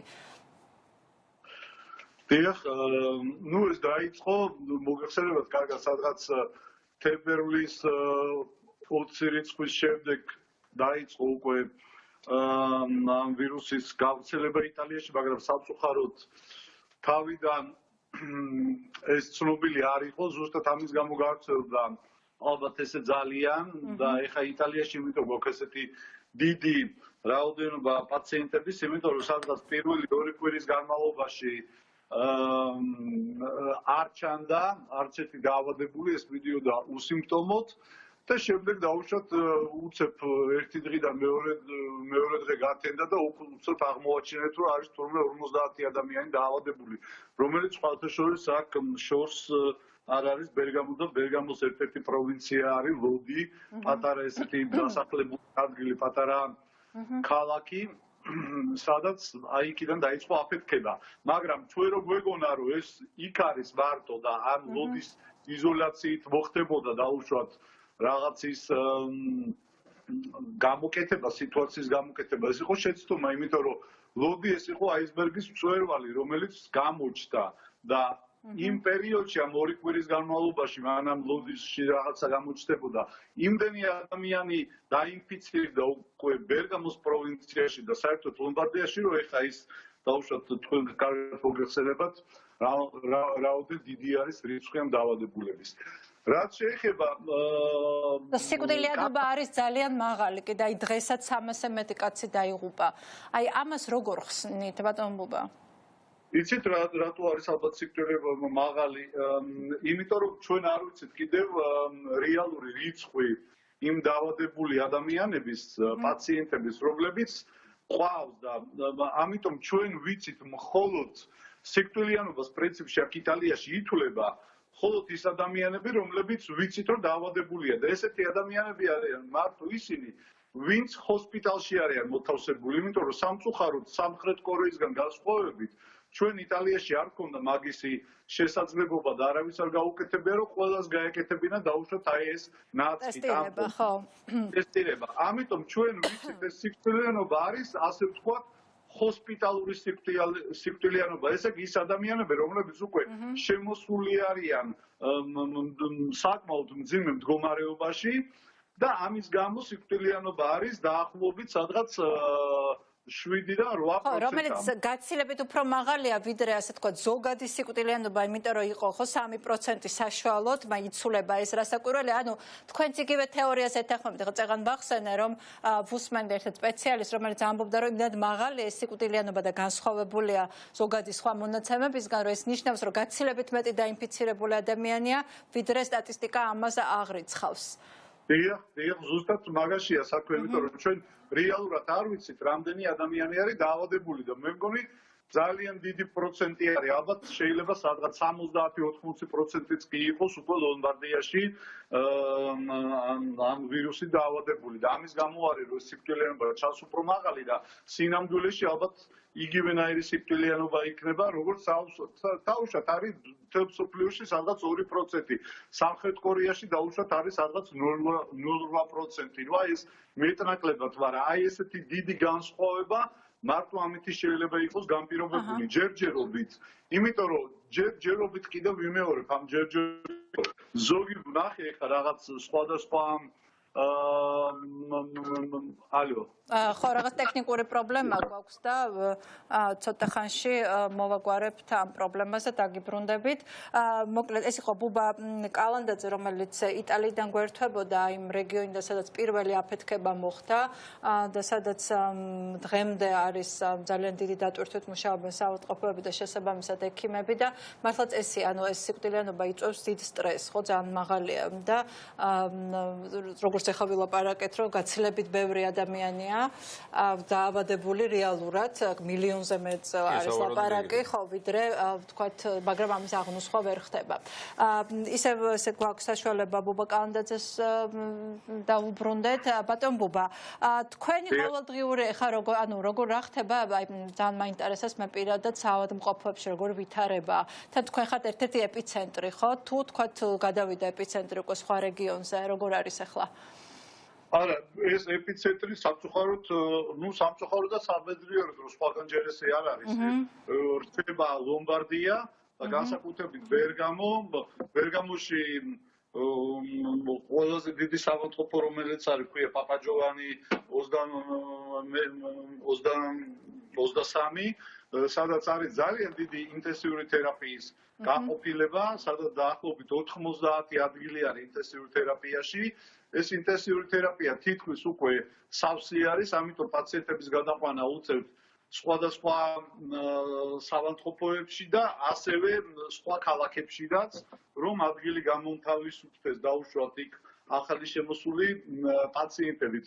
ჩვენთან დაკავშირებით ერთ-ერთი კურიოზია, რომ მე ახლა დამიაკეს ერთ-ერთი კლინიკიდან, სადაც მუშაობ, იმიტომ რომ იქაც პრინციპში ძალიან დეფიციტურია, ასე ვთქვათ, ექიმების რაოდენობა, ამიტომ მომიწია ამ კლინიკაში გადასვლა და იქ კარდიოლოგიური განყოფილება არის, სადაც კურნალობ ავადმყოფებს და სადაც სამწუხაროდ სადაც 50%, 60% უკვე დაავადებული არის ამ კორონავირუსით. ასე რომ მასშტაბები ძალიან დიდია.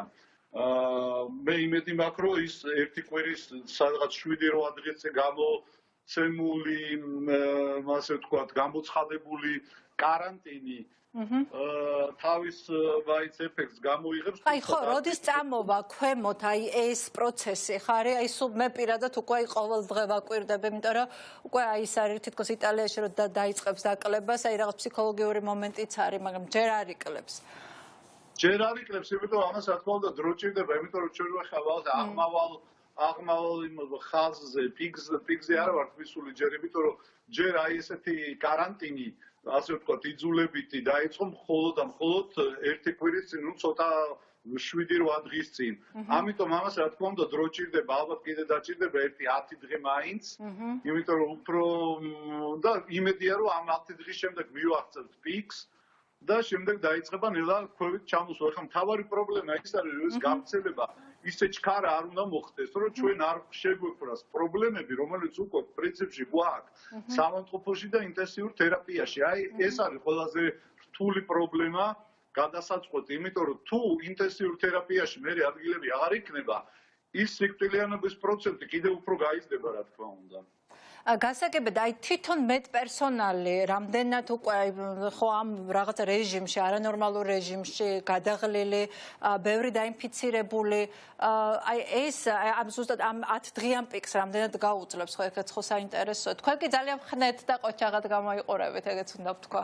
მადლობა, ნუ სხვა გამოსავალი არ არის, იცით, სხვათა შორის უნდა გითხრათ, რომ აქ არავითარი პანიკა არ არის, მიუხედავად იმისა, რომ ესეთ ეპიცენტრში ვართ, ეს ცოტა ყველასათვის წარმოუდგენელი იყო ისეთ მხარეში და ისეთ ქალაქში, როგორც ბერგამოა, რომ ესეთი რამ მოხდარიყო, იმიტომ რომ ჰიგიენის პრობლემები აქ ნამდვილად არ არის, მაგრამ ჩვეულებრივად თუ სამწუხაროდ ქუჩები ცარიელია, პანიკა არ არის, პროდუქტები მაღაზიებში არის, ასე რომ ყველა მობილიზებულია და ალბათ ეს კიდევ გაძლევს უფრო იმის ძალას, რომ უფრო მეტი გააკეთო, ვიდრე ჩვეულებრივ შემთხვევებში და ჩვეულებრივ დღეებში. ხო, რასაკვირველია. და აი, იცით, თქვენი ინტერვიუ წავიკითხე, სადაც აი მოუწოდებდით საქართველოს ხელისუფლებას, რომ იტალიის მაგალითი გაეთვალისწინებინა და კარანტინი, როგორც დღესდღეობით ერთ ყველაზე ეფექტური ზომა გამოეცხადებინა. აი, ამაზე მოგვიყვებით უფრო მეტი, რა უნდა ვისწავლოთ, აი, მთავარი გაკვეთილი უნდა გამოვიტანოთ იტალიის გამოცდილებიდან და რა უნდა გააკეთოს დღეს საქართველოს ხელისუფლებამ და აკეთებს თუ არა საკმარისად, დგავს თუ არა იმ ნაბიჯებს, რომელიც გადასადგამია. იცით რა შეასაქმო, მე ხა ბევრი რაღაც აზრები მოვისმენე, რაღაც სხვადასხვა აზობს უნდა რომ მოხდეს ამ კარანტინის გამოცხადება, ზოგი ამბობს რომ კიდევ ცოტა ხანი დავიცადოთ. მე ჩემი პირადი გამოცდილებიდან და იმას რასაც ვხედავ, მე მგონია რომ ჩვენ ერთმანეთის შეცდომებზე უნდა ვისწავლოთ. ამისთვის გვაქვს ალბათ გონება თვალები რომ დავინახოთ რაღაცა. ჩვენ დავიგვიანეთ რომ ჩინეთის მაგალითზე რაღაცა გვესწავლა, დაუშვათ იტალიას გულისხმობ, დანარჩენმა ევროპამ დაიგვიანა რომ იტალიის მაგალითზე რაღაცა ესწავლა. ასევე საქართველოს არ მინდა რომ დააგვიანოს ეს და ის არგუმენტი რომ დღეს მაინც 33 ადამიანი არის, ეს არაფერს არ ნიშნავს ჩემი აზრით, რა თქმა უნდა. მე ინფექტოლოგი არა ვარ, კარდიოქირურგი ვარ, მაგრამ ექიმი ვარ და აქ ცხოვრობ და უყურებ და მუშაობ რა ხდება. იმიტომ რომ მთავარი არ დაიწყოს შინაგანი გადაცემა და ამისგან დაზღვეული არავინ არ არის. იმიტომ რომ ჩვენ რაღაცა ჩვენ ნელ-ნელა გვეკარგება ეს ტრეკინგის, ანუ კვალში ჩადგომის ძაფი, რაც ძალიან მნიშვნელოვანია, ვიცოდეთ ვინ ვის გადასდო, საიდან მიიღო. იქ აი ნელ-ნელა ვუახლოვდებით და ნუ არ ვიცი. ხო და იმედია ეგ არ მოხდება, იმიტომ რომ ეს ჯერჯერობით პრინციპში ჩვენ ვიცით, რომ ესენი ვინც კარანტინში არიან, ჩამოსულები არიან საიდანაც, ისინი ვინც დაავადებულები არიან, საავადმყოფოში არიან, მაგრამ ეს ძალიან შეიძლება ძალიან შეცდომაში შეგვიყვანოს ამან, იმიტომ რომ უამრავ შემთხვევაში 80% შემთხვევაში ეს დაავადება მიდის სიმპტომების გარეშე და ვინ მოგწევს ჩვენ იმის გარანტიას, რომ ის ხალხი, რომელიც დღეს ქალაქში მოძრაობს, არ ქონდა, იმიტომ რომ ჩვენ ხო ვიცით, რომ ვიღაცა შემოიპარა, ვიღაცა არ დაემორჩილა ამ კარანტინს და ასე შემდეგ, ასე შემდეგ. ამიტომ ამის 100%-იანი დაცვა არის აბსოლუტურად შეუძლებელი და უარყოფა. ამიტომ მე მგონია რომ ეხლავე ჯობია каранტინის გამოცხადება, თუმცა მე მეშლება ხოლმე ხანდახან საგანგებო მდგომარეობა თქვი მეც და ეს რა თქმა უნდა საგანგებო მდგომარეობა არ არის, მაგრამ ეს არის каранტინი. каранტინი აუცილებელია, ერთადერთი გზა არის აი ამ მოდი каранტინი რა მდგომარეობა ეს ავხსნათ კარგად, მაშინ ჩვენმა მაყურებელმა, მათ შორის მეც რო კარგად გავიგო, აი რას ნიშნავს каранტინი? каранტინი ნიშნავს იმას, რაც დავიწყეთ ჩვენ აქ 7 დღის წინ, იმიტომ რომ მე გეტყვით ეხლა რა ხდებოდა აქ დაუშვათ იტალიაში 7-8 დღის წინ. აქ პრინციპში უკვე საკმაოდ გავრცელებული იყო დაავადება, მაგრამ каранტინი არ იყო გამოცხადებული, ამიტომ ხალხი, რა თქმა უნდა, გაცილებით ნაკლები დადიოდა ქუჩაში, სადღაც მე-13, მაგრამ კაფე-ბარები ღია იყო, იქ ხალხი ერთმანეთს ხვდებოდა, ერთმანეთთან კონტაქტი ჰქონდათ და ამან კიდევ უფრო გაავრცელა, რა თქმა უნდა, ისედაც ძიმე სიტუაცია. каранტინი ნიშნავს იმას, დღეს იტალიაში, ბერგამოში, რომ ადამიანი არ შეიძლება სახლიდან გავიდეს, თუ მას არ აქვს რაღაცა აუცილებელი საქმე. ეს შეიძლება იყოს სამსახურის გამო, ან პროდუქტის შესაძენად. პროდუქტის შეძენაც ხდება მხოლოდ იქ, იმიტომ რომ არავითარი პრობლემა არ არის, პანიკა არ არის, პროდუქტები არის, სუპერმარკეტები სავსეა და უნდა მიხვიდე იმ სუპერმარკეტში დაუშვათ ან იმ მაღაზიაში. შესამეზობლოში რაც არის ახლოს, რომელიც ყველაზე ახლო არის. ამიტომ სხვა ადამიანი პრინციპში ძალიან კანონმორჩილები არიან. არ მეგონა იტალიელები არავინ აბსოლუტურად არ დადეს, იმიტომ რომ მივხვდით, რომ ერთადერთი გამოსავალი ამ სიტუაციიდან ეს არის каранტინი და თვითიზოლაცია. რა თქმა უნდა, ამაში მე სახელმწიფო ხელი უნდა შეგიქმნას, იმიტომ რომ აქ უკვე ამოქმედდა სახელმწიფო მექანიზმები, რომ კომპენსაციებს უხდიან დაუშვათ იმ დაზარალებულ ასე ვთქვათ, ვისაც კომერციული აქტივობა აქვს, ხო, უამრავი ბარია, უამრავი მაღაზია, შეიძლება ვიღაცა რაღაცას ქირაობს, ამიტომ ეს მექანიზმები უკვე ჩაერთო და ამის გამო არის საჭირო, რომ სახელმწიფომ გამოაცხადოს და არა თვითონ ადამიანმა თქვას, რომ მე ამას დავკეტავ, იმიტომ რომ ის თუ იმას დაკეტავს მარტო, იმას არავითარი კომპენსაციური მექანიზმი მე არ მოქმედებს და ეს არის პრობლემა, რომ ერთი მხრივ ჩვენ ექიმები და მთელი სამედიცინო სისტემა ვცდილობთ იმას, რომ რაც შეიძლება მეტი ადამიანი გამოჯანმრთელდეს და სახლში გაეწეროს და მეორე მხრივ ვთხოვთ ხალხს, რომ არ გამოვიდნენ გარეთ და მესამე და მთავარი რაც არის, რომ სახელმწიფომ ქმნის და შექმნა უკვე მექანიზმები, როგორც ამბობენ, რომ რაღაცა სახის კომპენსაცია იმ ხალხს ჰქონდეს, რომ ეს არ იმიტომ რომ ეხლა მე არ მგონია რომ ეს каранტინი ძალიან მალე დამთავრდება. თუ სადღაც 10 დღეში ფიქს მივახციეთ, მერე კიდევ 10 დღე დაჭირდება იმას, რომ ჩვენ ამ პიკიდან თანდათაქვევით ჩამოვდეთ. ეს სადღაც ყველაზე კაი შემთხვევაში გაგრძელდება ალბათ სადღაც 1 თვე.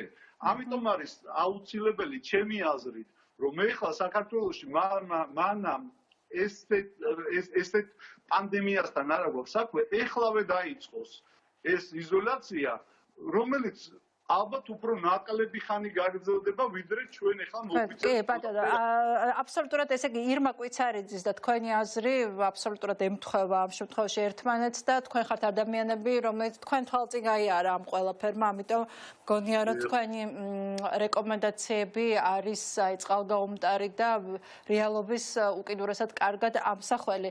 და სანამ დაგემშვიდობებით, ბატონ ბუბა, აი ზოგადად ევროპაში რა მდგომარეობა თქვენი აზრით ანუ თქვენ თქვით რომ აი იტალიის მაგალითისგან სხვებმაც დააგვიანეს რომ თავისი გაკვეთილი აი ესპანეთმა დააგვიანა გერმანია აგვიანებს აი ბრიტანეთში საერთოდ საოცრება ხდებოდა აქამდე რაღაცა კოლექტიური იმუნიტეტის გამომუშავების ექსპერიმენტის ჩატარება უნდა და ბორის ჯონსონს რომელიც არ გამოუვიდა იმიტომ რომ უკან დაიხია დღეს უკვე ამიტომ აი თქვენ როგორ შეაფასებთ აი ევროპის მთავარ ძირითად ქვეყნებში რა სიტუაციაც არის მე მგონია კიდევ მე მგონია მათაც დაიგვიანეს, იმიტომ რომ ეხა ესპანეთშიდაც საკმაოდ გავრცელდა, იმიტომ რომ არ მიიღეს ის ღონისძიებები, რომელიც საჭირო იყო და რომელსაც უკვე დიდი ხანია ვამბობთ, რომ საჭირო. მაგრამ ეხლა უკვე არის каранტინი, საბოლოოში ყველა მივიდა მაგ დასკვნამდე, ხო? აი ფეხს ითრევდნენ და ბოლოს მაინც კარანტინამდე მიდიან. ყველაზე ცუდი რომ ვიდიან, სამწუხაროდ მიდიან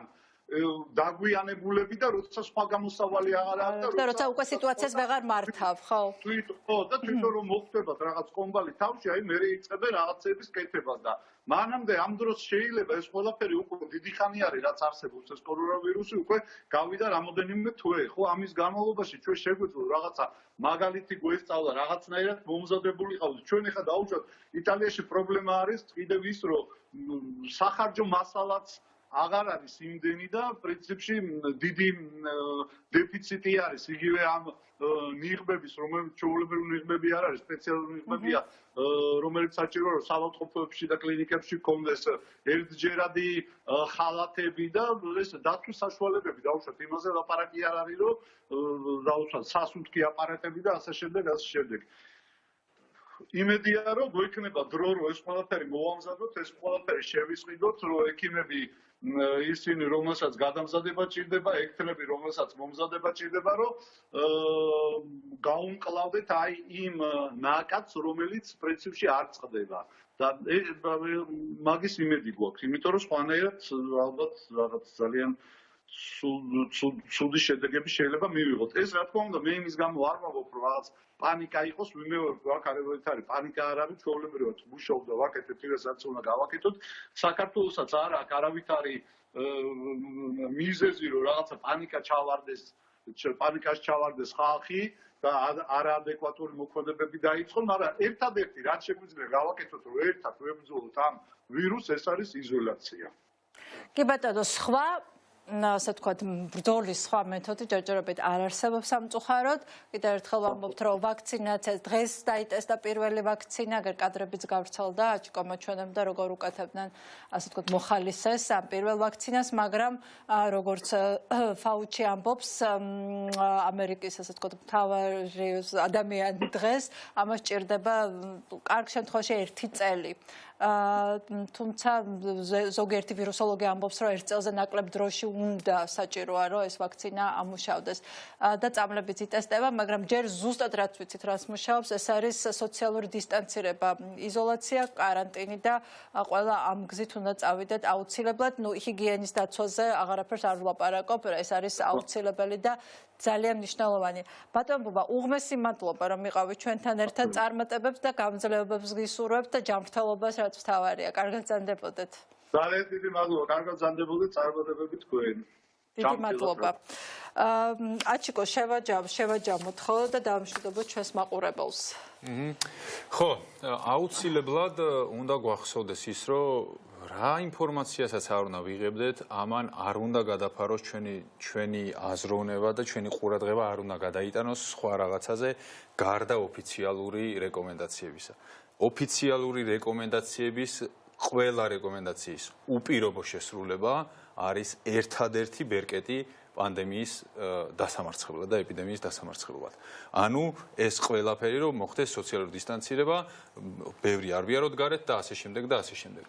სხვა ყველაფერი მივანდოთ პროფესიონალებს. ვაქცინა იქნება ის პათოფიზიოლოგიის გამოკვლევა, ვირუსოლოგია, ეპიდემიოლოგიურად როგორ მოიქცევა და ასე შემდეგ და ასე შემდეგ. მივანდოთ პროფესიონალებს, ჩვენ შევასრულოთ ეს რეკომენდაციები. ძალიან სავარაუდოდ ახლა ამ იმაზე კარანტინი თუ საგანგებო ალბათ რომ შეიძლება მოგვიწიოს.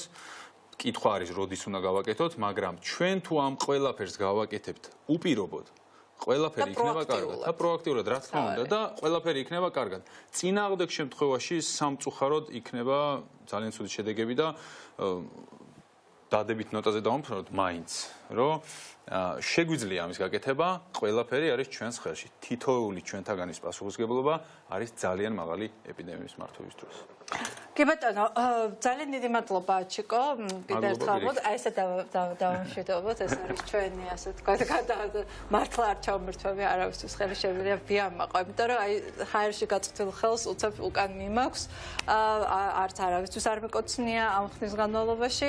მოკლედ შემიძლია ჩავთვალო, რომ პასუხისმგებლიანი მოქალაქეები და სახლში ვზივარ, მხოლოდ გადაცემის სასაყვარლად მოვდივარ სტუდიაში და რომ დასაჭირო იყო სახლიდან წავიყო გადაცემას, მოკლედ და ამიტომ გადავდივართ ჩვენც ახლა ალბათ შეამჩნიათ რომ ერთადერთი გამონაკლისი ხარ და ისიც იმიტომ რომ რაღაც ტექნიკური პრობლემები არის ყოველთვის დაკავშირებული ვთქვათ Skype-ით ჩართვასთან ძირითადად ამ ჩვენ რესპონდენტებთან საქართველოშიც კი კონტაქტობთ Skype-ით რასაკვირველი ახლა არის ხი უფრო ნაკლებია მაგრამ უსაფრთხოება არის დაცული სამაგიეროდ და ასეთ რეჟიმში ვიმუშავებთ რომ მაქსიმალურად დავიცვათ მათ შორის ჩვენი რესპონდენტებისგან დისტანცირება არ გამოვიყვანოთ ისინი სახლებიდან თუ ამის აუცილებლობა არ არის ნუ შეშემთხვევაში ამის აუცილებლობა გახდა რომ ვინმე მაინც ყოლოდა სტუდიაში და ამიტომ დიდი მადლობა და მე ამით გემშვიდობებით ხვალ ასევე ნუ ვერსად ვერ წავალთ კორონას მაგრამ სხვა თემებზე ვილაპარაკეთ მას შორის ონლაინ სწავლების სირთულეებზე დაიტესტა პირველი შემთხვევები